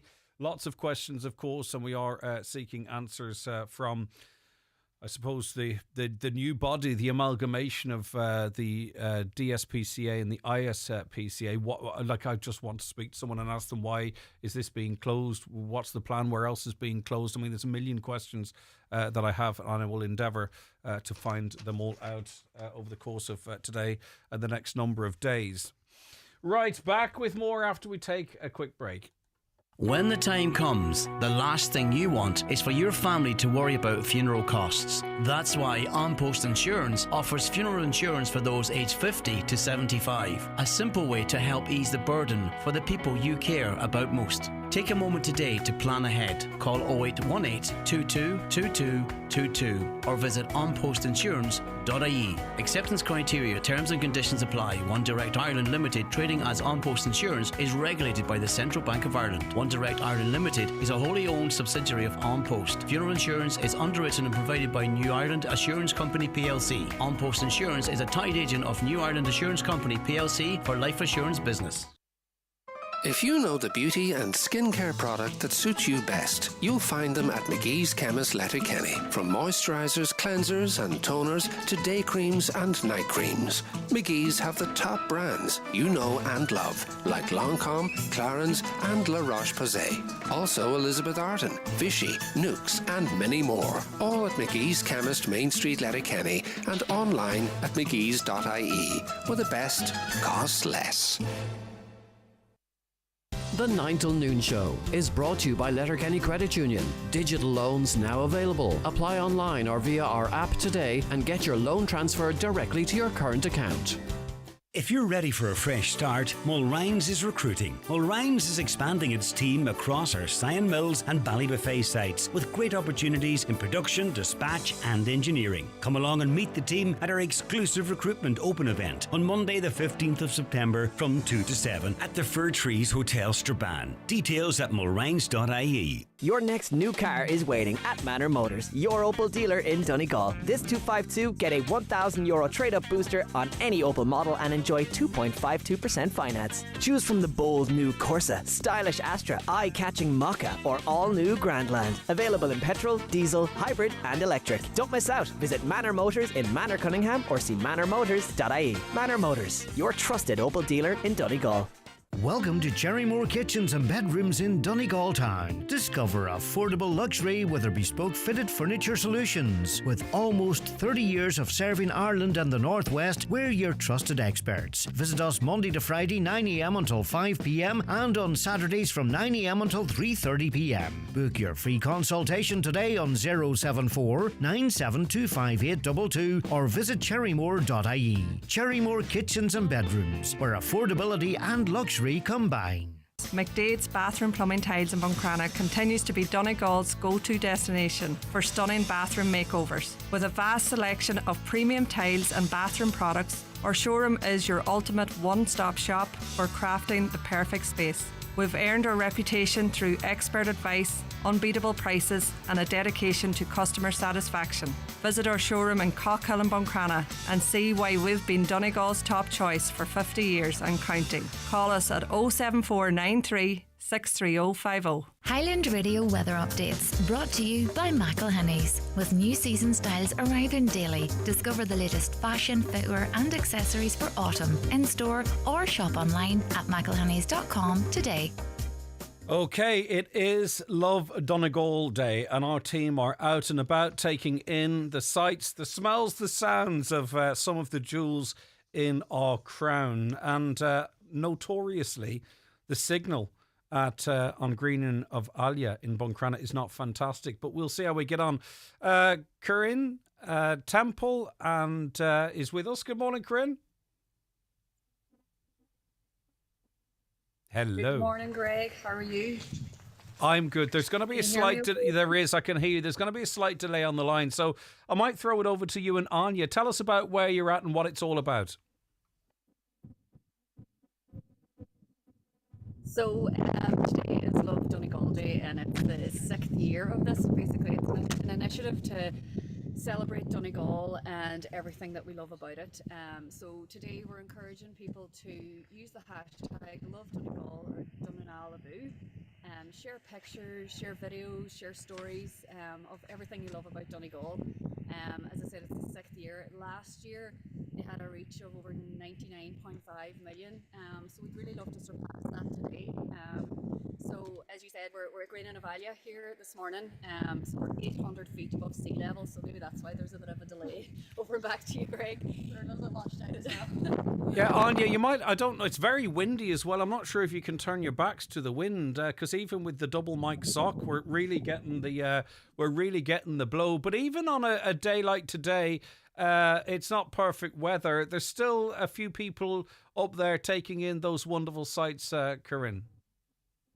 Yeah, there's still people about. We can't arrive that we might be the only ones up here, but no, there's loads of people walking about and walking around the fort here. It's not really about the weather. When you're out, it's actually not that bad. It is, exactly. It always looks worse looking out the window than it does. Have you done any research? Have you got anything to tell us about Greening of Alia? I don't want to put you on the spot, but have you been doing any research, or you're just up to take at the sites? Yeah. So this site dates back to the 1700 BC. It was rebuilt then by the Christian Viking-eras. On a really good day here, you can see 6 different communities. So you can see Donegal, Tyrone, and Mayo. So there's quite a lovely scenery when you get to the top there. We didn't broadcast it there because it might have been a bit of a health and safety risk. But on a good day, you can see right across the county here. Yeah, for sure. And as you mentioned, this is all part of Love Donegal Day, and it's a campaign we can all get and be a part of because it costs us absolutely nothing. You just go on your social medias, all of you out there. I know you've got fantastic pictures on your phones or videos for that matter, and whether it's TikTok or whether it's Instagram, Facebook, whatever platform you choose to use, share your pictures, share your messages, and use the hashtag Love Donegal. As you heard from Corinne there, 99 million people worldwide have seen this hashtag. It's fantastic advertising, and every little bit helps in drawing visitors to our beautiful region, and also to, it's immeasurable, but every little bit counts. The wind is playing havoc, Corinne. So, can you divulge where you are off to next? Hopefully, not as windy. We're about to go to the Maharid Caves in our drive. Okay, well, I'll tell you, what I might do is call, when you get back to the car, when you get back to the car, I might just hook back in again when they're back in the car and out of the wind, because it really is a hugely important initiative, and I'd love to hear more, because it's all about celebrating Donegal. And this year's Love Donegal Day coincides with Donegal hosting the TBEX, that's the travel blog Exchange Europe 2025.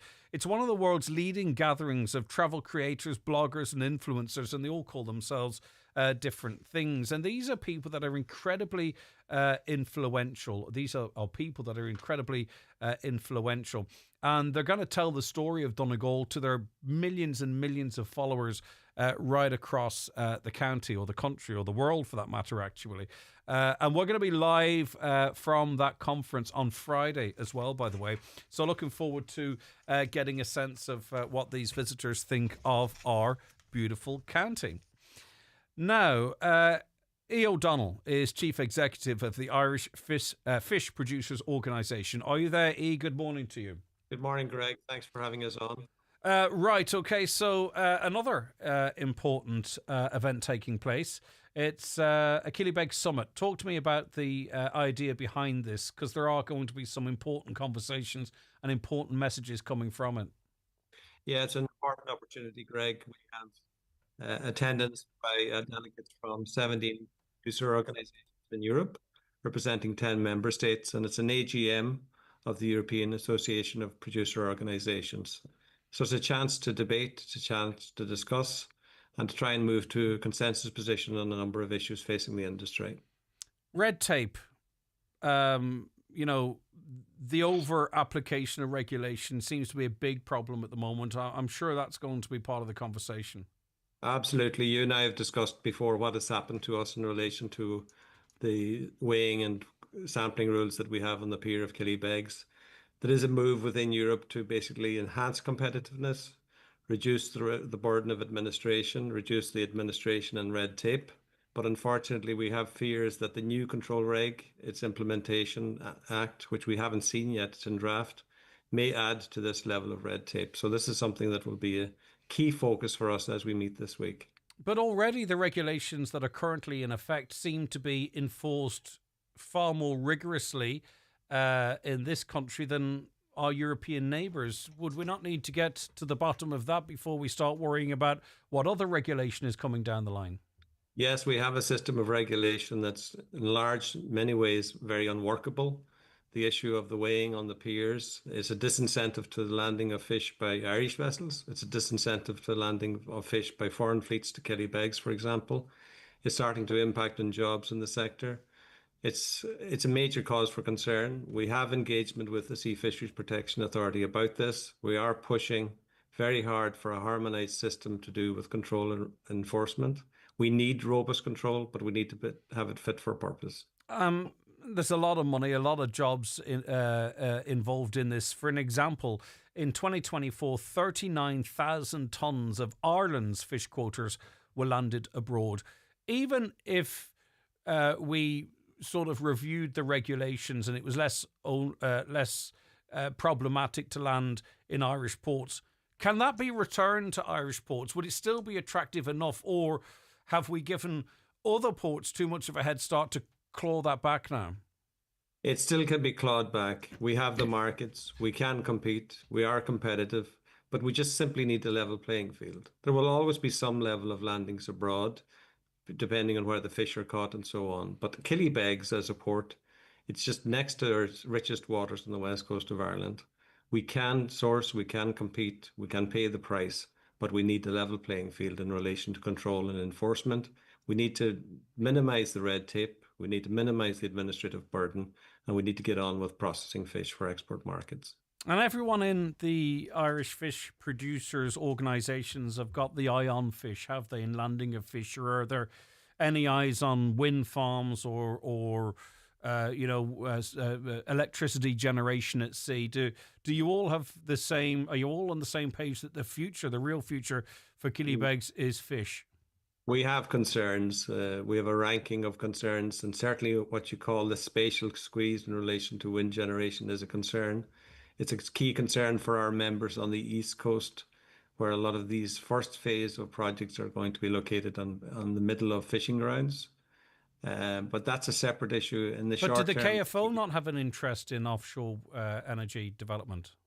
It's very much a future project. Is that not a little bit of a conflict of interest? I mean, if part of your organisations also has an interest in offshore energy development, yet you believe that the future of Killybegs is about landing fish and fish production. There's no tension there in that relationship. Well, certainly we're not here to represent the KFO, but we do work very closely with them. There's a lot of sea out there. Their project, it's very much down the line. It's based on floating wind farms, which may not have the same impacts in relation to the spatial squeeze that the fixed bottom ones do. The key issue in the short term is what we faced is reduced quotas, reduced landings, making Killybegs attracting more fish to the port from both Irish vessels and overseas fleets. Just in relation to regulations and the current regulations and any new regulations that may be coming down the line, how much of it is about the regulations and how much, and they are kind of external, if I could put it like that, Yeah. and how much of is it about the enforcement of regulations, which is internal? Where are the biggest squeeze points or the problems there? Well, let's face it, the regulations are the same throughout Europe, but we don't have a level playing field in relation to the interpretation and the implementation of the regs. Ireland has a very unique industry in so much as that most of our fish are land-based, processed onshore. Our competitors in Denmark, for example, would have primarily an industrial fishing business. It has different priorities, different prerogatives. For Ireland, we have a food industry, we have shore-based processing, we have lots of employment based depending on it, and we need to support it, and we need to make Killybegs an attractive port as it should be. Now, in terms of the event, the summit, is it invite only? Is it at capacity? Is this, do you invite still people from within the industry or with an interest in it? Eo, what's the story there? Well, essentially, it's for the delegates. It's basically Understood. a meeting, an AGM as such. But we do have a social element to it, and we have also invited to dinner tomorrow night. Senator Manus Boyle, for example, is attending. Caroline Buckell from the BIM, and also Deputy McLaughlin from Sinn Féin. The minister, unfortunately, cannot attend, but we are meeting with him again next week as a Seafood Industry Alliance to discuss the issues that we're discussing this week. Yeah, and we're getting the issues out there as well. The conversation is happening, which is vital, very important as well. Thanks so much for your time. Enjoy the rest of your summer. Thank you, Greg, for your time also. Take care. Bye-bye. That's E. O'Donnell there, who's Chief Executive of the Irish Fish Producers Organisation. That summit running from the 10th to the 12th. Rightio. Hello, Greg. I often transport injured wildlife to Duleta Wildlife Rehabilitation in the north from Donegal. The Donegal ISPCA will usually be where the person that found the injured wildlife phones first, and the ISPCA then hold and care for the wildlife before I can collect them and transport them. A vital link in keeping the injured animals safe will be lost now. Still want to get to the bottom of, is this an employment contractual situation? Is it going to close? Are people going to be moved into a sort of a different contract cycle? And that's the problem as well. I know unions are involved in this as well. We're just waiting for an official response from, is it the ISPCA? Is it the DSPCA? Is it this new national SPSA? A caller says, our elected representatives are the ones who wouldn't outlaw electric shock collars for dogs. Why would anyone expect them to be interested in animal welfare? Another, as far as I understand, the ISPCA staff were made redundant in June, so this isn't something that's going to change. On the issue of dumping large items, furniture suppliers take away single bed base and headboard, €15. Don't give up on our trains, Greg. I believe for 25 years and I'll never stop. Don't give in to big car. They've buggered us all. Sure, traffic and bypassing traffic has killed more towns. I would love the trains. I have a fascination with trains. I'm so like this whole idea of, within a stone's throw of home, that there was a train station and there are people living in our local area that that can remember that clearly and would hop on the train and off the train. And these aren't people who are ancient, This is our recent history. It's terrible. I would love to have been able to travel through Barnesmore on a train. Can you imagine what that would have looked like? I'm so jealous. It's terrible what happened. And I would love to see trains. Just a little bit cynical that we'll ever see it because in the political sphere, it's not high on the agenda. Let me see. I'll have to come back to that one in a second. I do have to take a break. Weather is on the way. The 9 till noon show with Letterkenny Credit Union, now offering mortgages from €40,000 to €600,000 with no hidden fees or transaction charges.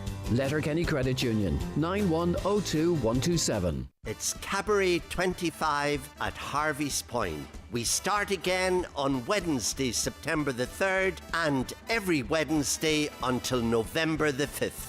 An amazing lineup of stars, gourmet food, the warmest of welcomes, and all in the beautiful surrounds of Harvey's Point on Lough Esk, Donegal town. Book today 074 972 2208 or harveyspoint.com. The Harvey's Point Cabaret, a night not to be missed. ESB Networks has now installed over 2 million smart meters in homes, farms and businesses across Ireland. With a smart meter, you're in control. Track your daily, weekly and monthly usage so you can choose the right electricity plan for your home. Sign up to a free ESB Networks online account today and see how your smart meter can work for you. ESB Networks. Energising your everything. Thinking of changing your floors? Why not see what Florid Letterkenny has to offer? Florid have a large selection of solid, semi-solid and laminate click vinyl wood flooring together with a fantastic choice of parquet, herringbone flooring, all at incredible value. Don't delay. Call Florid today on 087 161 7008. McCullough Jewellers in Letterkenny are synonymous with fine jewellery, quality watches and giftware. With stores at Main Street, Letterkenny and the Letterkenny Shopping Centre or online at ormccullough.com. You can choose from their quality product range in a relaxed atmosphere, and their sales staff will be happy to help you make the right choice whatever the occasion. McCullough Jewellers, making moments magical for generations. Hybrid, plug-in hybrid, electric. Don't get confused. Get excited with Toyota, Ireland's best-selling car brand. At Kelly's Toyota, Letterkenny and Mount Charles, you get the power of choice. There's our wide range to see, including the Toyota CHR and the all-electric BZ4X, with power-up boosters of up to €3,000 and flexible payment options available. So order now at Kelly's Toyota, Letterkenny and Mount Charles. Toyota, built for a better world. T's and C's apply. Best-selling claim based on latest figures. All right, we've Corinne and Anya back into the safe, secure surroundings of a car. Corinne, what was it like up there? Blowy? Just a wee bit windy and a wee bit rainy, but apart from that, it was lovely.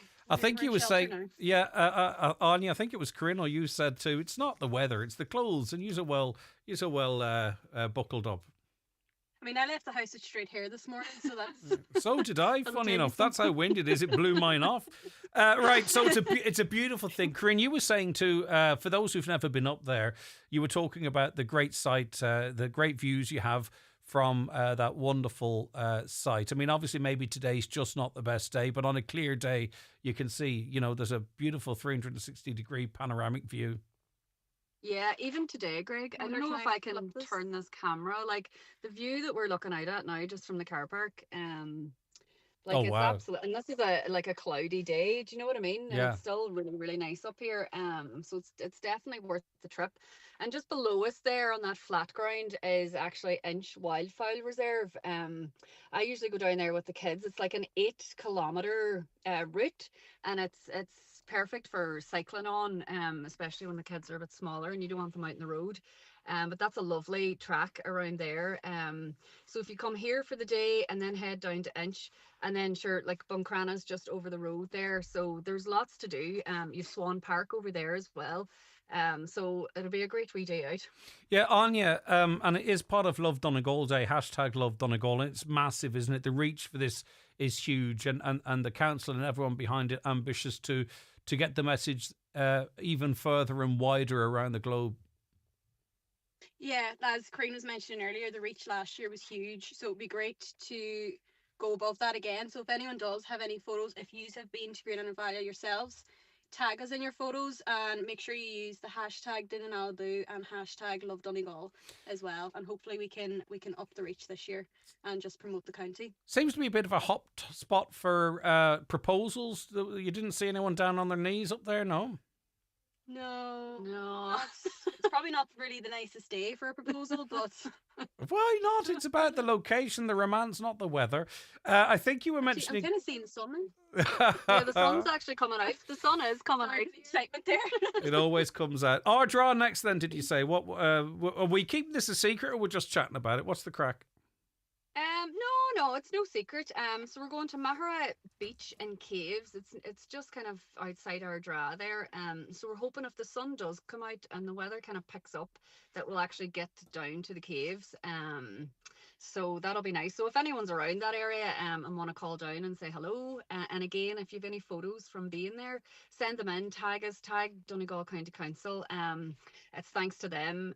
It's the council initiative, and obviously we're out and about today in association with Donegal County Council. So it's great for us even to get around. As I was saying to Corinne, I've actually never been up here before. Wow. In my 25 years of living, so Yeah. I'm getting to see different places that I haven't been to before. But even Ardra, even to where you're going, you're passing amazing things, and Yeah. that's the level of beauty we have. And there's a third stop. Then is that right?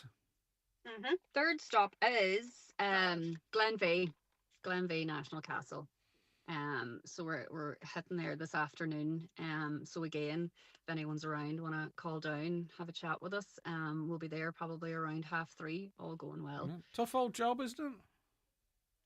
A lot of travelling in one Yeah. day. Oh no, I was being sarcastic. It's fantastic. Look, good company, good crack, great views.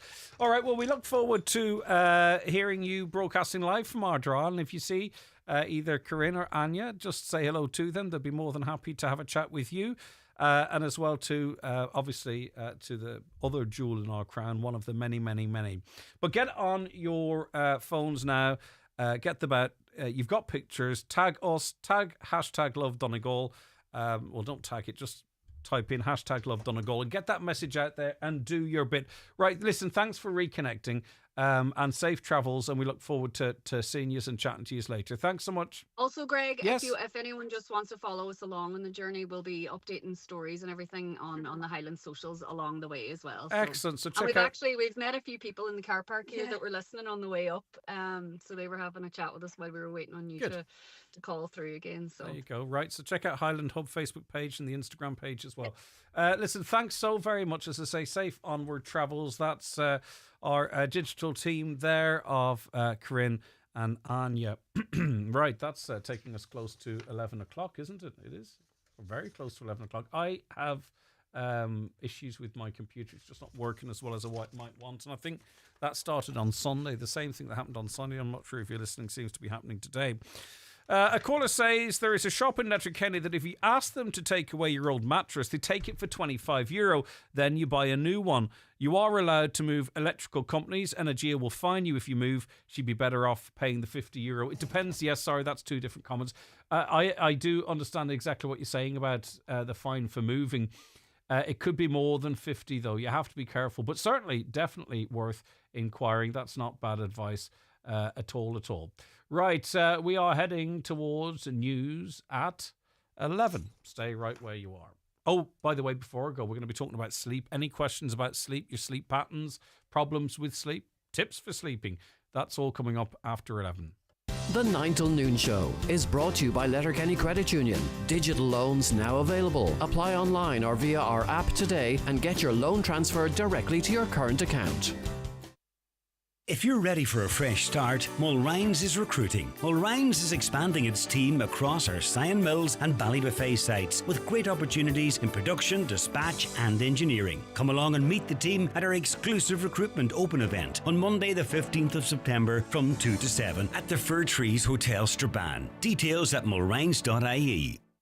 Your next new car is waiting at Manor Motors, your Opel dealer in Donegal. This 252, get a €1,000 trade-up booster on any Opel model and enjoy 2.52% finance. Choose from the bold new Corsa, stylish Astra, eye-catching Mokka, or all-new Grandland. Available in petrol, diesel, hybrid and electric. Don't miss out. Visit Manor Motors in Manor Cunningham or see manormotors.ie. Manor Motors, your trusted Opel dealer in Donegal.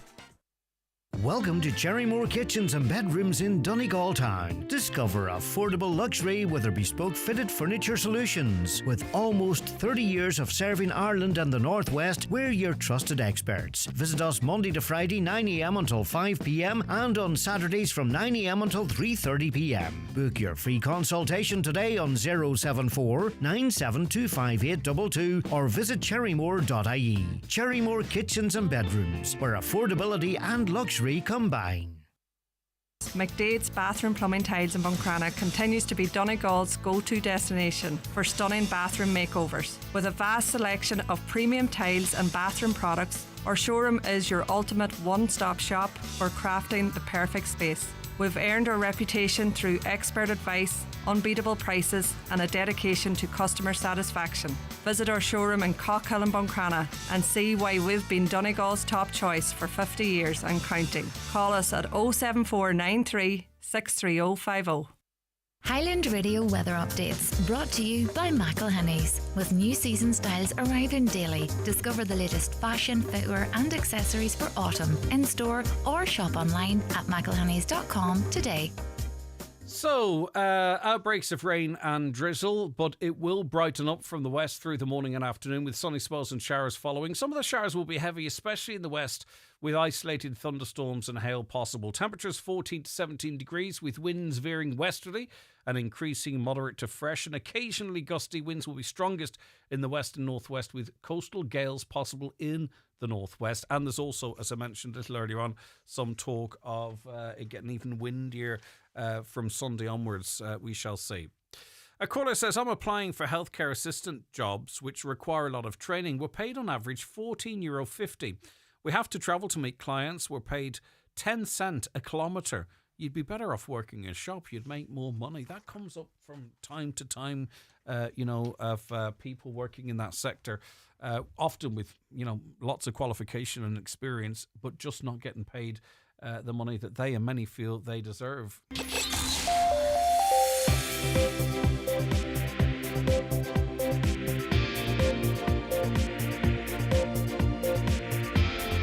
With all the stories that matter across the Northwest, it's Greg Hughes on the 9 to noon show on Highland Radio. And it's 11 o'clock, time for a news update, and it's good morning to Donald Kavanagh. Thank you, Greg. Good morning. The Mayor of Letterkenny Milford Municipal District says it's time for an honest and open discussion about what can and can't be done to improve traffic management. Councillor Kieran Brogan is proposing a special roads workshop to discuss the whole area of traffic calming with a focus on what measures would be appropriate for each individual area. That workshop would involve all council departments and the Donegal Road Design Office working with local Gardaí and residents' associations to tackle a number of issues, from speeding to the use of scooters on footpaths. The Chief Operations Officer with the Irish Cancer Society says there is scope for more research to be conducted at Letterkenny University Hospital.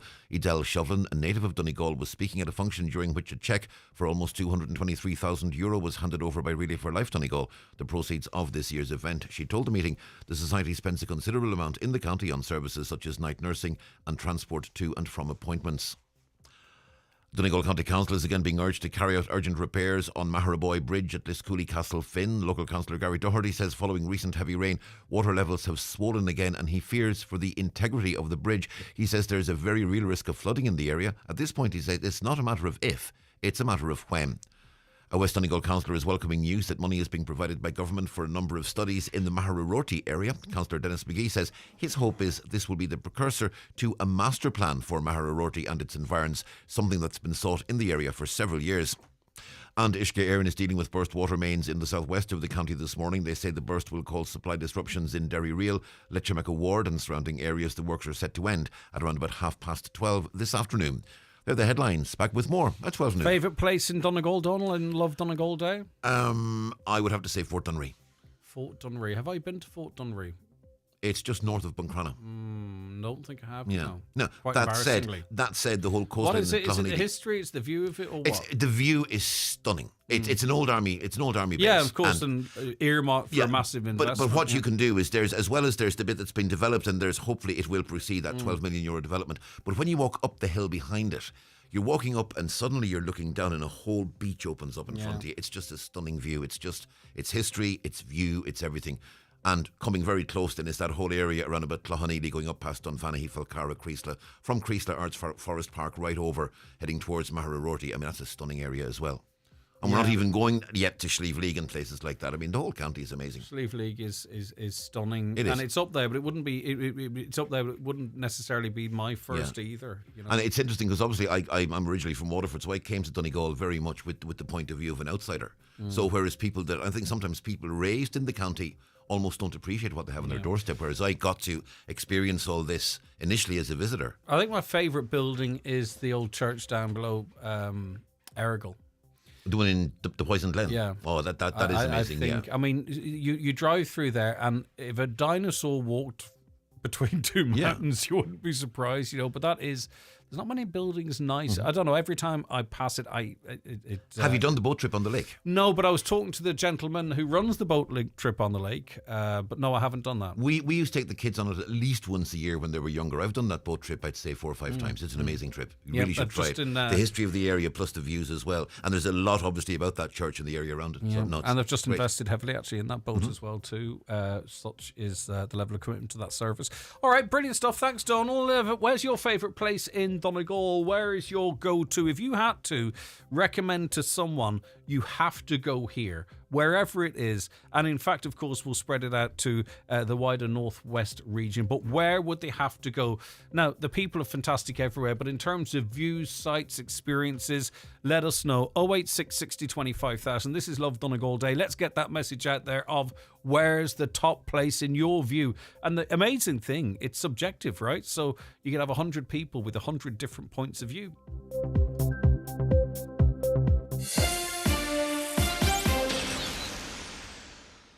Hiya.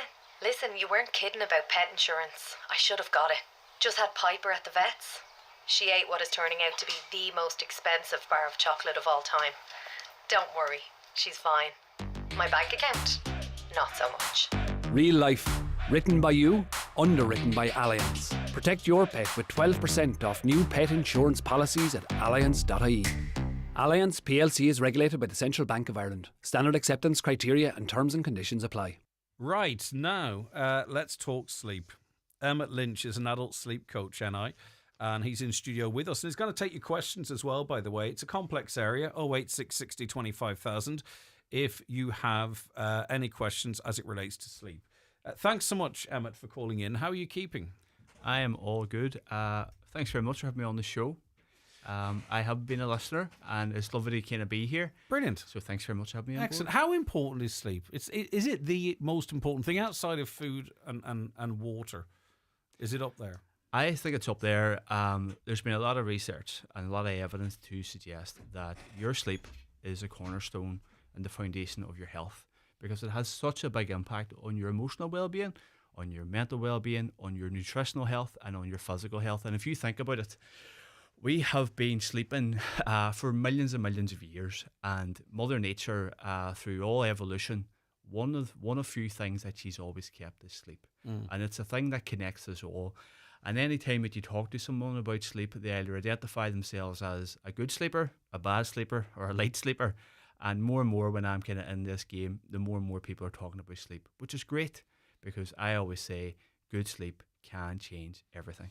I wake up jaded at times, and I think my breathing's restricted. You know, I don't think I'm breathing correctly. In fact, I know I would have a tendency to snore, but that can vary depending on factors and what have you. Like, I don't think I can. As much as I know, maybe I might need a machine, right? Firstly, the expense is huge. I just don't really know if I want to go down that route, because I just don't think I could get used to the accoutrements and all that kind of stuff. Like, what could someone like me, and I think I'm pretty typical, what could someone like me do to try and get a better night's sleep and wake up not feeling like, you know... Well, there's a few wee things there. It sounds to me, and again, I don't want to be kind of spooking listeners or anything like that, but what you can have there is a thing called sleep apnea, right? Which basically, it's just a Greek or a Latin word, which means like without air. So basically what happens there is it's a collapse of your nasal and your kind of airwaves.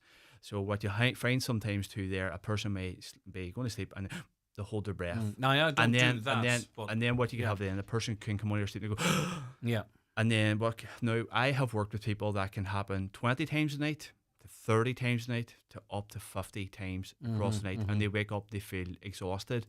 And my thing is if that does happen, I would encourage them to go straight to their doctor or their GP or whatever it is and ask for them to refer them on to get a sleep study. They actually find out kind of where they're at in terms of their breathing kind of difficulties and stuff like that. So that's sleep apnea. Now that is called a sleep disorder. Yeah. And then what you have then, you can have folks that also kind of lie in their bed at night time and they're finding it difficult to go to sleep. Yeah. So they may be sleepy when they're in the living room watching the telly, watching Netflix or watching whatever, and the moment they get out of their chair and they go into bed, they put their head on the pillow and all of a sudden their mind just becomes racing again about all the thoughts and feelings that they've went through that day or the busy day that they're going to have the next day. So what can happen there is the person may be kind of lying in their bed at night time and they are either ruminating or reminiscing about all the things. So your focus is you draw a distinction between something, and it doesn't mean that you wouldn't speak to someone or maybe be able to offer some assistance. You draw a distinction between, you know, people's sleeping habits, how much sleep they're getting off to sleep, if they wake up, getting back to sleep, as opposed to, you know, what would be classed as, like, probably what I have is a sleeping disorder. Yeah, 100%. So for a sleeping disorder, you would need to come under your care of your GP, and you'd be kind of I'm going to do referred that. You see, that's the problem. But I do know, I do know there are serious consequences for it going unchecked as well too. So I do have that.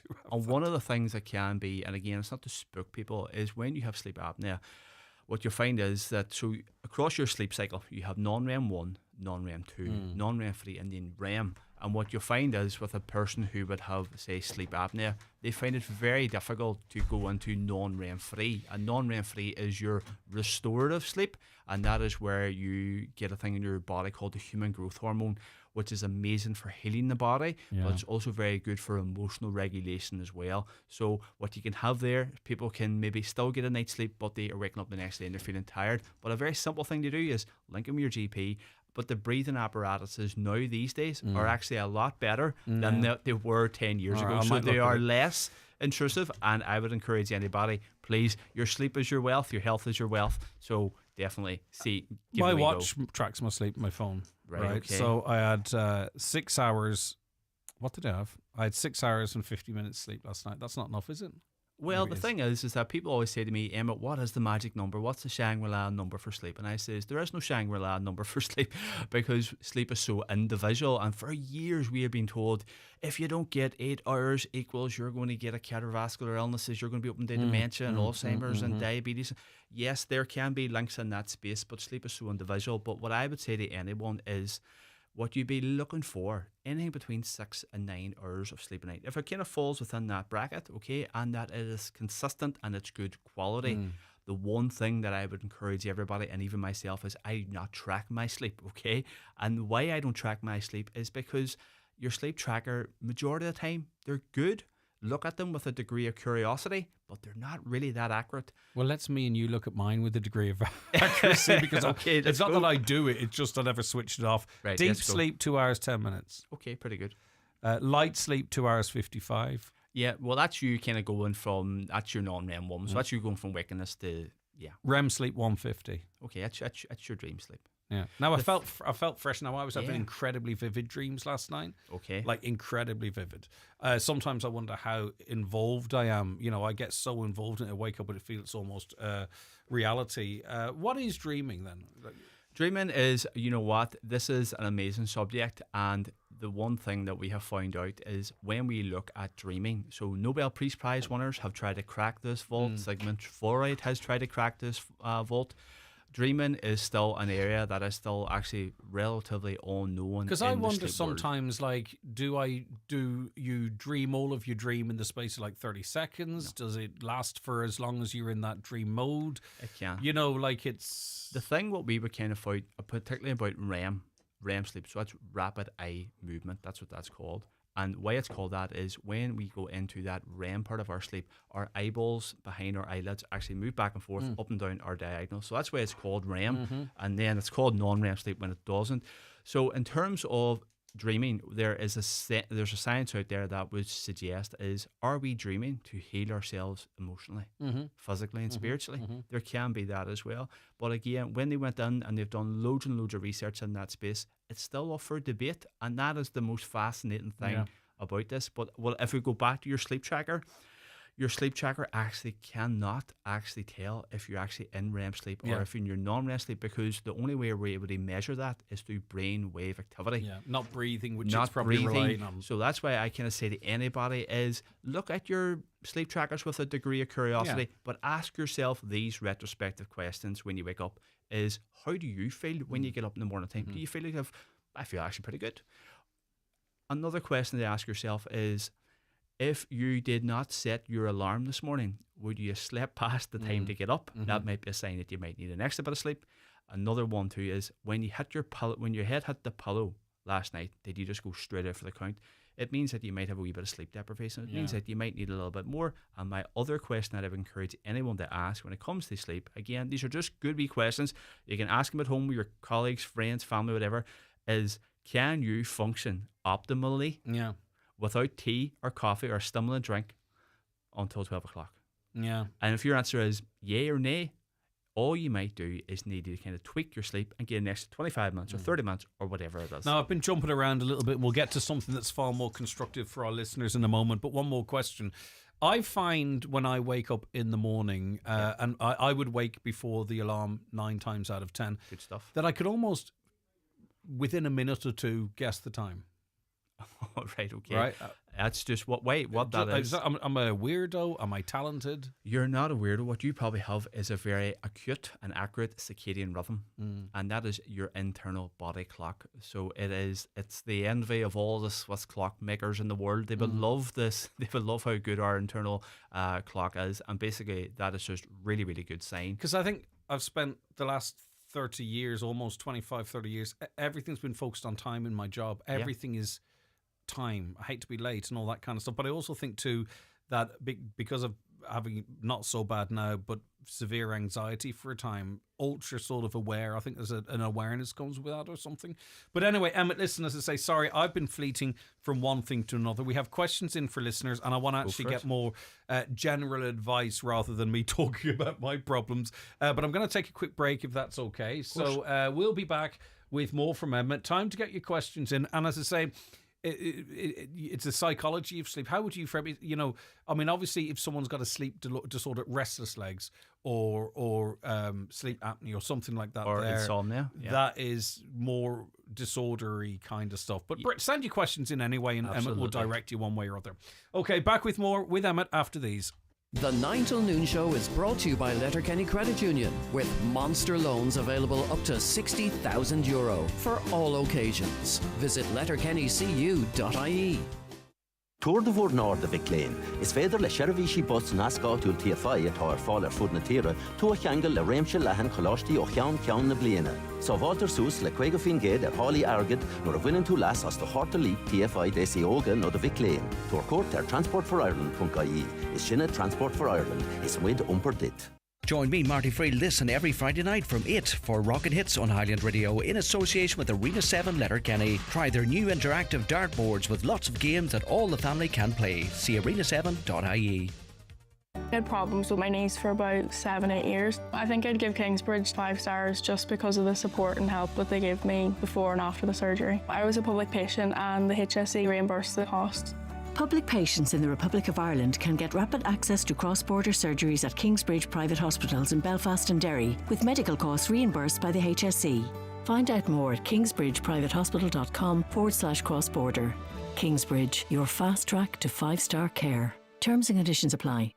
At Foy's in Ballybuffet and Letterkenny, we're much more than a furniture store. We're your style destination. From elegant sofas to eye-catching lighting, luxurious beds to statement wall art, we offer the largest range of quality furniture and home decor in the Northwest. Every piece is selected for quality, comfort and timeless design. Check out our socials for exclusive offers and inspiration. Foy's, where great interiors begin. Highland Radio Time Checks brought to you by EirGrid, the operator and developer of Ireland's electricity grid. EirGrid, powering up communities, powering up Ireland. The time is... It's 11:16. I'm in the company of Emmett Lynch, adult sleep coach NI, who has a sleep consultant practitioner's diploma. So it's funny, a lot of sleep experts I've spoken to in the past have different views, but a lot of it comes down to go to sleep when it's right for you to go to sleep, get the amount of sleep that you need. And there's indicators like you talked about functioning before 12 or napping in the afternoon or what have you. So could you give me an oversight of what you've said, 6 to 9, right? But just give us the band that you believe is, tolerable.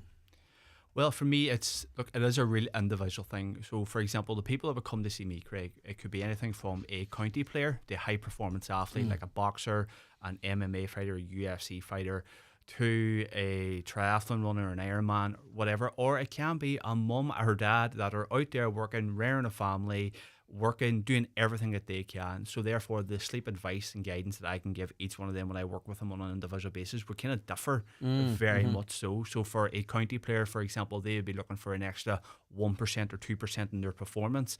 So what we would be kind of identifying there is how sleep can promote their recovery after sessions, but also how can we develop strategies to help them actually sleep better before big games, because before big games their mind can be racing at night time, but after games, if the result didn't go their way, their mind could also be kind of reflecting. And they could have another big game in 4 days. Yeah, and they could have another one, absolutely. Yeah. And then another one then. We could be working with mums or dads who kind of come in. For example, the weekend I was working with kind of nurses and stuff like that, and shift workers. Another one we had teachers and school teachers, and a couple of weeks ago I remember around March time I had accountants coming in because it was the end of the financial year and they were stressed to the max with all the things that were kind of going on there too. So there is a wide variety of people that would come in and kind of speak to me, and the thing I say to everyone is, look, when it comes to sleep, it is try easier, not try harder. And the last thing that you want to be doing is trying to force sleep to happen, because forcing sleep to happen will never happen. And the real simple science behind that is because we have 2 parts of our central nervous system. One is called the sympathetic part of our nervous system. Another one is the parasympathetic side of our nervous system. And when we are in that flight, anxiety type stress role and we're trying to push sleep, we are staying over in the sympathetic part of our nervous system. And what actually happens is emotionally we start seeing sleep as a threat rather than sleep as a reset and a re-energizing and a revive. And the more that we try to force it, the more our central nervous system doubles down, and that may be one of the reasons why you're not sleeping. The other side, when I ever work with people, is trying to move them over to the parasympathetic side of their nervous system. Is trying, number one, is about setting good, positive, healthy bedtime routines and how to kind of challenge their negative thinking or their worries before bed, during bed, or when they wake up in the middle of the night. And how I do that is by a technique called cognitive behavioral therapy, which is CBT. And that's just a fancy way of, just because you think it doesn't mean it's true. And you can challenge your own negative thoughts in a very, very simple way. And what we can do there with the skills I have is for you now to start building a stronger, better emotional connection with your bed. Is insomnia, because there's a few questions in relation to this, is insomnia a sleep disorder? Yes, it is. Yeah, and it's actually one of the most most is common. it manageable with CBT, for example? Absolutely. It's one of the most evidence-based methodologies to kind of use to challenging it. And when we talk about insomnia, so you have a thing called acute and chronic. And can I tell all your listeners, we all experience acute insomnia from time to time. Mm-hmm. For example, you might be stressing about, for example, the kids going back to school, paying for school uniforms. You could be worrying about Christmas. You could be worrying about a relationship or whatever. You might actually be experiencing acute insomnia last night where you're worrying about work and the pressures come with it. So there's kind of differs. So that's acute insomnia. It's very much short term, and it tends to kind of work itself out. So that's like not being able to get to sleep before an exam, or not being able to get to sleep before a job interview. A big It's job or a just- big presentation. yeah. Like even last night, like I woke up last night going, now I usually am quite a good sleeper, but again, I can experience a couple of You're ruffled human, nights. yeah. Absolutely. We're human beings. And I think they normalise this as well. So last night I kind of woke up at like 3 in the morning. I says, oh my God, I'm on Highland Radio in the tomorrow. morning, yeah. What are they going to ask me? And I want to give people a good steer. So I kind of settled myself down and turned around and says, well, I can't fix this problem now. And I believe in my abilities. So when I go on the chat to Greg and his listeners, I'll be okay. So I settled myself down and I did this wee simple technique where I pick a word. So the word last night was dog. And I pick everything that's associated with the word D. So dinosaur, Donegal, dinner, and whatever word that is. Then I went to the letter O, and it was octopus, orangutan, all the other words. Then I went to the word G, and before I got the word G, it's your version of cat and sheep, effectively. It is, and in a way, it is in a way, and I found it actually a very, very easy way. But the thing I said to myself as well is, I would say to anybody, when you wake up in the middle of the night and your head's busy, that's probably not the best time to problem solve. So I always say to people is, just because you're not sleeping, rest is actually a very good substitute. in a way, are you to calling your brain's bluff there? Are you saying, so all right then, fella, Aye. let's start work and see how you like it? Well, what I kind of say, I wonder if there's a cycle. The thing is about sleep. Sleep is a skill, and like all skills, you can train. You can train it, and that's what I find with sleep is it's more about sleep education and sleep retraining.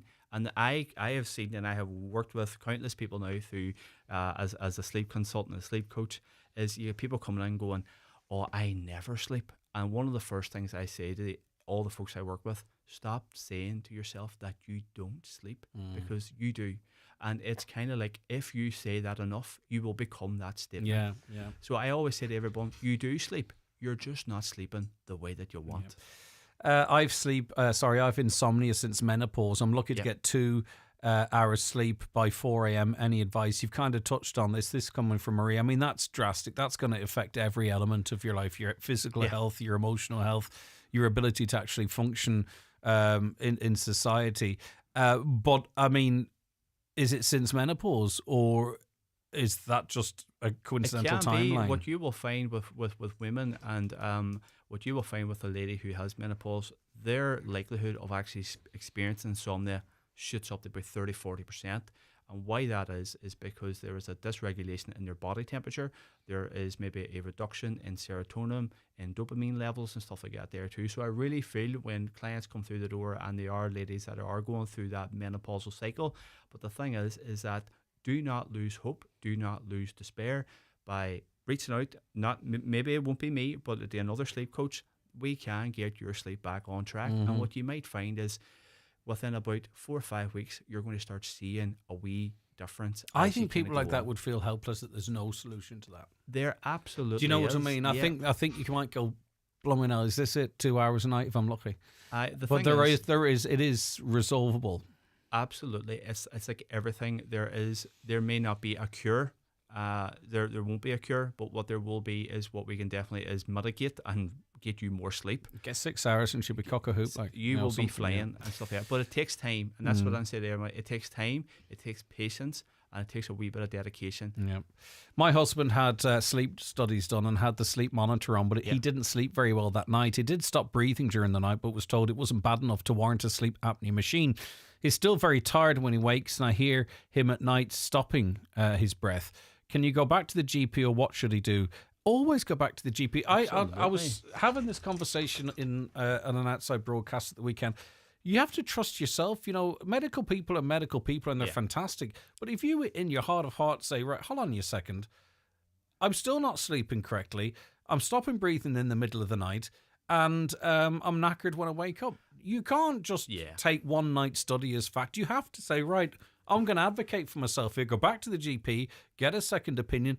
This couple know that man has a sleeping disorder.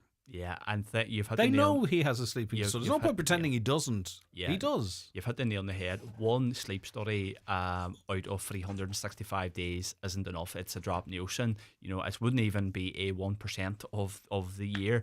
So definitely, I would reach out, and even if they want to do, they can seek a second opinion from another GP. And it's not that you're not accepting the GP's call, but your lived experience yourself will trump the professional opinion on that day when they've just met you for that very short window of time. Life is cruel for overthinkers or people with anxiety because you get through the day with noise and you're busy and you wear yourself out, and then you go to reload to top yourself up again, and next thing you know, you're in darkness and it's dead quiet, and then your brain goes, okay, I'll have a piece of this action. This caller says, I can't sleep hardly at all. I go to bed at 11 o'clock and just lie there until 7 a.m. I might doze for an hour around 3 or 4, but I'm okay the next morning once I'm up, but I would like to get more sleep. What can I do to help? And a lot of these are going to come back to the fact that you need to sort of work on your mindset to get better sleep. One of the things I say to everyone is it's so crucial. If you think about it, when we were all being brought up as kids, our parents were really strict on our bedtimes and our bedtime routine. But for some reason, when we become adults, that routine just gets fired out the window. And I understand that, but my thing is about saying to people is, let's put a sleep routine in 1 hour before you go to bed. For that person, they're going to bed too early.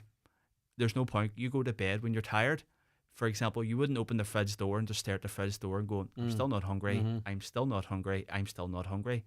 You go to the fridge door and you open up when you're hungry, or you go to the loo when you got to go to the loo. You're not going to just sit on the loo and hope that you go. Yeah. It's very, very similar to kind of sleep. If you're not sleepy, don't go to bed. Go to bed when you're sleepy. And what for that person there, the wee treatment that I would probably kind of work with them on is probably sleep restriction. Is slow down and restrict how many hours they spend in bed, and then what we can do then is kind of build that up with them and stuff like that. And especially if you all, get out of bed times the same. What's so crucial, and again, this goes back to your very sophisticated circadian rhythm. You're able to wake up before your alarm clock. The most important thing I say to anybody is it's not necessarily going to bed at the same time every night, but what it is, guys, is getting up at the same time every day, including weekends. And whenever I say that, whenever I go into workplaces to do workshops or community groups or do talks or presentations, everyone rolls their eyes and goes, but I use my weekend to bank me sleep. And I turn around and go, sleep doesn't work like that. It's not the credit union. You can't save it and then take it out. That's not the way it works. But if you want a very simple technique to kind of improve your sleep, is get up at the same time every day, including weekends. Or have a toddler. And they'll make sure. They'll make sure. a 2-foot alarm clock. This is it's frivolous enough. Good morning, Greg. Please ask Emma. You're going to settle an argument here. Is it possible to turn in your sleep from side to side and onto your back? My husband's convinced you have to be awake to turn over. No, we're going to settle this one, and the wife's going to win here, okay? The thing is that we go through so many different positions in the middle of the night, so what you'll find here is if you're a right-hander, you're more likely going to go on your left side, and you're going to go in that fetal position because that is where you feel most safe, secure, content, and that kind of comes from when we were in our mummies, when we were all in our mummy's womb. And then what happens then throughout the night is we'll kind of roll over to our right, we'll go on our belly, we'll go on our back. You're going to go through all the different positions, and the reality is you'll do it without even knowing. In fact, what will happen is, for most people, you'll wake up maybe 2 or 3 times during the night and you'll not even recount it the memory. Yeah. Go onto YouTube and check a sort of a night vision video of someone sleeping. You might be astonished how much they... Yeah, of course. A few questions on sleeping tablets. Some people wondering, are they any good? Others saying they take them and still can't sleep. Sleeping tablets can have an addictive nature to them as well. I'm sure there is a place for them, but as a sleep specialist, are you of the view that should be the last option, or do you think there were... The thing about sleep medication, okay, and I would describe it as having a tiger in the house. They're not good long term. You have to come under the care of your doctor, and as soon as you go on sleeping medication, your doctor should be sitting down with you and also developing a sleep exit plan for your medication. You really shouldn't be on them long term. The only time when you should be on sleep medication should be, for example, if you've been through a bereavement and you're finding it very, very difficult to sleep. jet lag could be another one. And another one there too could be for some children or some adults that would have a learning disability or ASD and stuff like that. That could be another one. And another one there could be a shift worker who's going from working shift workers to now working the 9 to 5 kind of space, and their circadian rhythm is just out of whack. But it's very, very, very short period. I'm talking like maybe less than 4 weeks. And then again, your GP should be sitting down with you and having a sleep exit plan, because what's happened here too, sleep medication actually doesn't put you to sleep. It's a sedative. It's knocking you out. So there's a difference between sleeping and then the sleep medication where it's knocking you out, where when you are sleeping naturally, okay, what you're actually experiencing is all those lovely sleep cycles we kind of went through. So if you have a few drinks and you go to sleep, you can almost wake up in the same position, exhausted. Is that kind of in the same space as the type of sleep you might get with sleeping tablets? The thing about alcohol is not a friend of sleep. No. It is, again, that's a sedative as well. And what that does, it actually doesn't actually put you to sleep. It's just knocking you out. You can nearly perform a wee operation on that person because they're just getting knocked out. So for me, alcohol is not a friend of sleep. Okay. And I know some people turn around and goes, oh, but no, I get that kind of warm, fuzzy feeling. I get that relaxed feeling. Yes, but it's a false feeling and it's not a friend of sleep. Are there any products on the market outside of medical products that aid snoring? Can help it? Yeah. Well, there's aid get rid of it. Okay, well, there's one actually through your dentist. You can get like a wee kind of mouth guard, and it can actually move your wee jaw forward. Yeah. You can also get kind of nasal. But your snoring is going to be coming from different places. I think I have a fat neck, so inside. So I think it's when my jaw falls back. There's a few wee things there. I might try that one out of the chemist. Yeah, it's actually the one the wee mouth guard that you can get with your dentist. There might be a few kind of in the Donegal area kind of does it. It can actually just move your jaw slightly forward a wee bit, and then you could have the nasal strips as well. I can feel sort of my jaw go. It's that area there. And what you'll find there too, when my jaws come back, I can find sometimes too when people come into me and they turn around and say, "No, I put on a wee bit of weight." And I feel as if it's all kind of here around my kind of neck, and that could be a symptom. So if you want, maybe look at reducing down how much kind of calories you're eating that day, maybe a wee bit more exercise, maybe lose a little bit of weight, and you might see a wee difference there too. Do you see people, I'm sorry, we'll have to wrap up shortly, I've taken up too much of your time already, people with ADHD? I'm getting specific questions about people with ADHD or other elements of a spectrum, and autism. Are there particular challenges for people with ADHD and or autism in getting to sleep? Well, there can be, definitely. Are we talking about kids or adults? 40-year-old in that case. Okay, so we're talking about now. Yeah, again, look, I've worked with adults who have autism and have ADHD. And the thing what I be kind of saying there is we got to do a sleep assessment and kind of figure out where they're at, and then we got to see about setting a sleep goal. And then what we can do then is start bringing in those structures around your bedtime and also your waking up time, and also bringing in those CBT skills. So for me, there's no magic bullet to this. There will be about 4 or 5 different strategies that we can bring in to support that person. And very lastly, I really feel for this person. My husband died a number of years ago in an accident, and I haven't been sleeping since. They get about 10 minutes a night.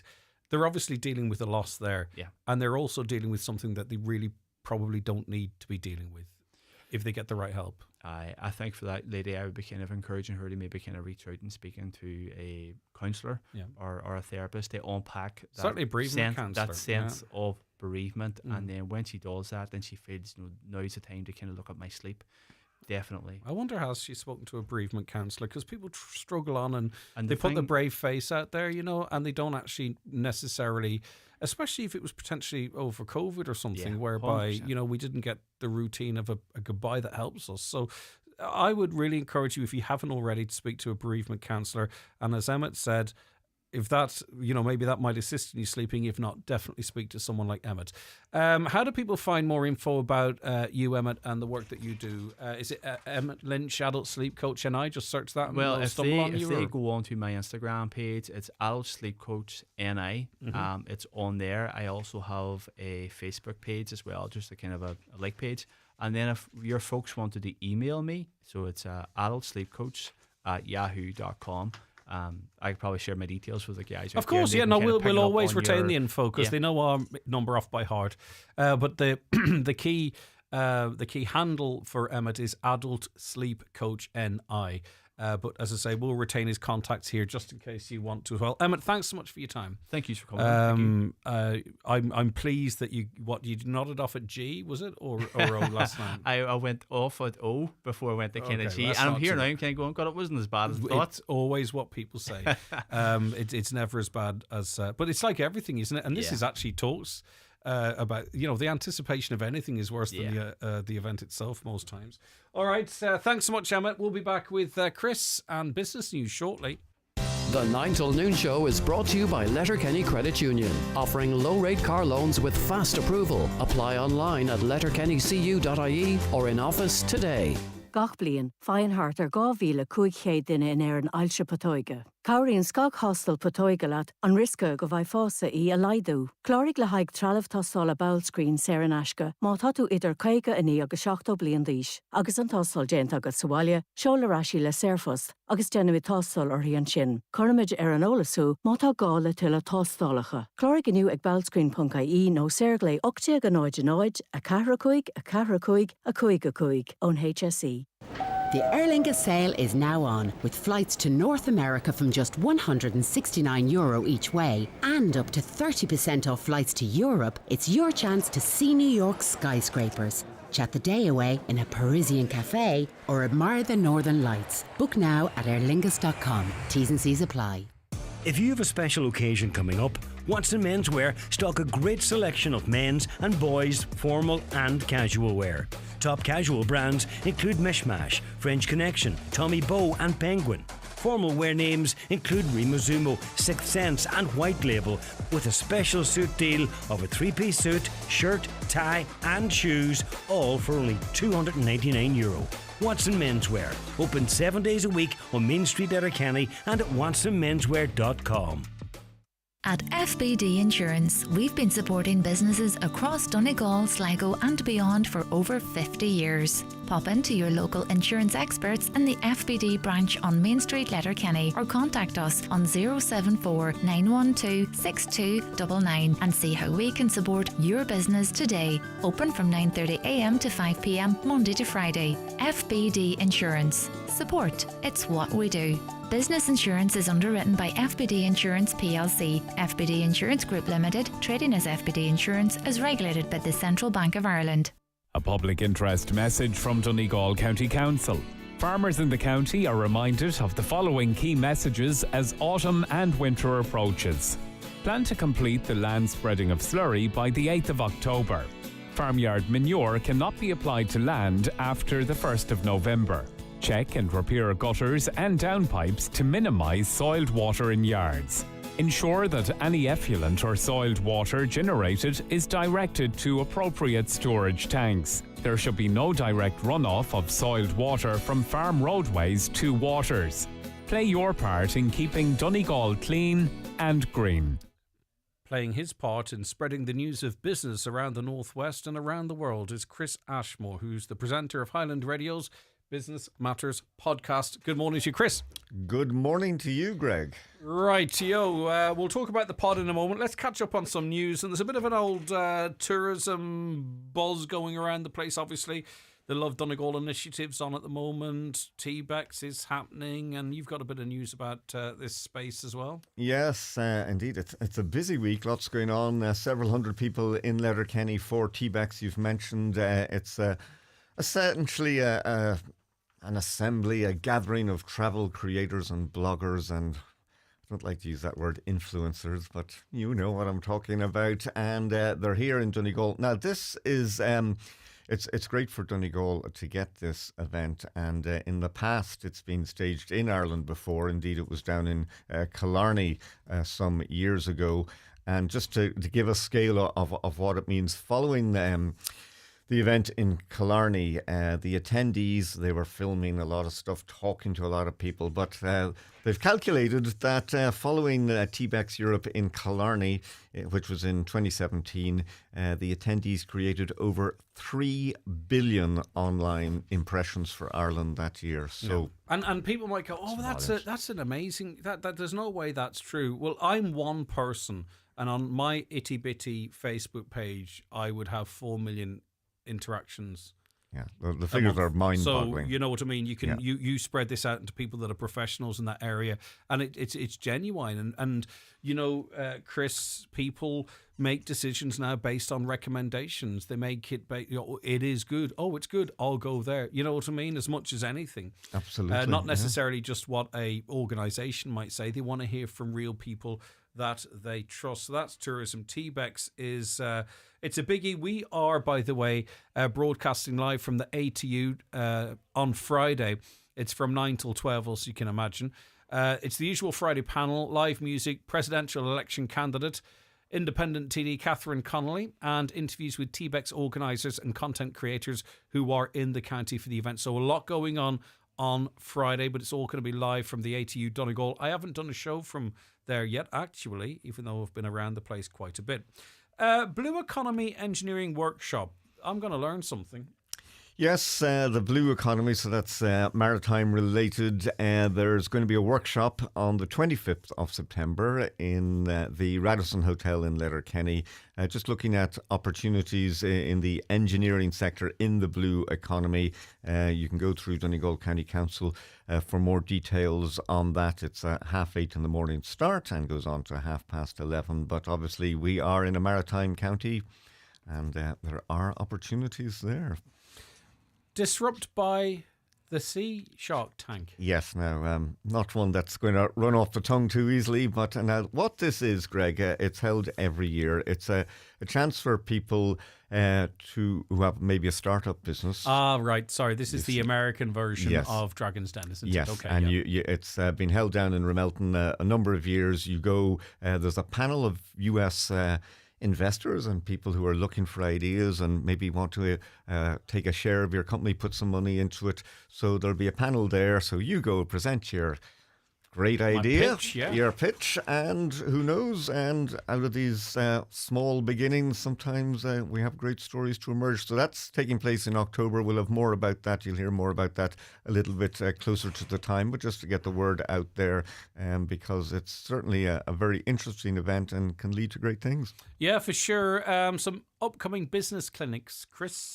Yes, now there's a business clinic. This is very much a tourism-related item, and it's the tourism unit within Donegal County Council. They're teaming up with Fulcher Ireland to have business clinics for the tourism sector. They're going to take place in November, and there'll be one business clinic held in each municipal district around Donegal, so you don't have to travel too far. So if you're in the tourism sector there, it's a chance to meet other people in the industry and the council in Fulcher Ireland, and to see what supports are available. So well worth looking into if you are involved in any way in the tourism sector. Radio, Chris, what's coming up on this week's podcast? Well, this week's podcast, I have been looking at the Ballyliffin Lodge and Spa Hotel and speaking to the general manager there, Ron Kerrigan. It's been a big year for them. 20th anniversary this year for the proprietors, Sean and Mary Keogh and their family. They've done great work. Now, not only is it Ireland's most northerly 4-star hotel, but it's arguably Ireland's greenest hotel. They have solar panels, they use wood chip in their heating, they have a natural spring, they have their own in-house laundry, and they have, so that's cutting down on the travel to and from with the trucks coming in and out. All very, very green, and that is paying off because not only are they making savings now that they've made the investment, but there's also the green tourist. We hear about the grey euro or different types of sectors of customers coming to hotels, but there will be some people who will go to a hotel because it is ticking the boxes from the green side of things. So they've done a lot of work. They've won a number of awards, and it's certainly beginning to pay off. And I think we have a couple of clips here. The first one here, Ron Kerrigan just speaks about some of their green initiatives. Guests, all the energy initiatives.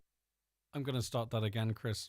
We're doing our best to promote to our guests all the energy initiatives that we're doing. So for example, you're in the guest room, you're lying watching TV, or you're charging your phone on your laptop, anything. Chances are that energy is being provided, obviously, from solar. So it's great. So we are trying to push our green initiative, and it's getting more and more apparent for users, and even the younger generation are very wary and conscious of that. So when you go online to book hotels, they tend to look for ones, you know, that are obviously greener. So yeah, it's great, and as I say, it's a double win there, because it's obviously great for the environment as well, which we love and appreciate so much. And I can't remember who I was having this conversation with recently, but I believe it was on air. There's a lot of people debating about the pros and cons of solar power, wind power, wood chip burning, generating power or heat or water or whatever in different. And then there's some people just getting on with it. That are saying, actually, you know what, this is of a benefit to us, it's a benefit in the environment. So whilst there's some people actually still arguing about the rights or wrongs of it, there's a whole other group of people that really generally go unheard, which I'm pleased in this occasion it's not the case, that are just adopting it, making it work for their businesses, and seeing the benefits of it. They are early adopters way out in front of the broader conversation. And not only, in this case, not only are they generating enough power for their heat and light in the hotel, they actually have sometimes a surplus, depending on the time of the year, and they're actually feeding it back into the grid and getting a credit for that. So from a big building, that's astonishing efficiency. A second clip from looking forward, the hotel, very high occupancy rates, and they are about to embark on a major $1.5 million refurbishment program, which will take place at the 40-bedroom hotel starting in the early part of next year. From January 2026, we have further large investment plans again for the hotels. So, as you're aware, we obviously done a lot of the green energy stuff in the past there, but now it's going to be more guest facing, in the sense that we're doing up the reception, we're doing up all the hallways, the carpets, the 40 guest rooms, the public toilets, bathrooms, everything. So it's going to be like a new hotel. So it's very, very exciting for all concerned. Brilliant. Those are just two clips. You can get the full interview on the podcast, which is a digital first. It's going to be available for you online. And have you hit publish yet? Very shortly. Okay, so it's going to be available for you to listen to that entire conversation. There's more content in there as well. Chris is going to be talking to Sean Quinn about the big awards that are ongoing at the moment, and Sean's going to join us in a moment as well, just to reiterate all of that. And that, of course, are the Highland Radio, they, of course, are the Highland Radio Hospitality Awards. And the show's broadcast on Sunday as well, Chris. That's right, following the news on Sunday, so at 6. After the sport, yeah. And if anyone wants to make contact with you, how do they go about it? Best way is by email. It's businessmatters@highlandradio.com. Thanks, Chris. Chat to you next week. The 9 till noon show with Letterkenny Credit Union. Simplify your debts with a debt consolidation loan from Letterkenny Credit Union. Call us on 074 910 2126 or apply online via our app or in office today. From home and car to farm, commercial and public liability, at Hickey Clark and Langan, they've got you covered for insurance. They shop around all the leading insurers to make sure you get a great deal. If you're looking for a competitive quote, it's easier than you think. Call 91-26688 or call into the office at Ballymacool, Letterkenny. Hickey Clark and Langan, the local name you can trust, is regulated by the Central Bank of Ireland. Luxury living begins at the heart of your home, your fireplace. At Sprat Fireplaces, Newmills, Letterkenny, we offer statement fireplaces, bespoke surrounds, and a wide range of stoves, including gas, wood burning, pellet, and bioethanol models. No chimney? No problem. We'll help you choose and install the perfect solution. Stylish, efficient, and tailored to your home. Call 074 91 24144 or visit spratfireplaces.ie. Sprat Fireplaces, bringing comfort and style home. All you need to make your house a home at Patterson's The Hall Lifford. From garden furniture to kitchens, sofas and dining sets, all under one roof. Need a new mattress? Why not visit our sleep centre on the first floor? With a large range of quality beds and mattresses in stock and ready for collection or delivery. Relax in our coffee shop serving hot lunches daily. Open Monday to Saturday, 9 a.m. to 5:30 p.m. Patterson's Kitchens and Interiors, The Hall Lifford. Who's your local hero? Nominate someone who goes above and beyond. A coach, a teacher, a nurse, a volunteer, or anyone making a difference in your community. You could win a €100 Mabel gift voucher. Nominate now at your local Maple store.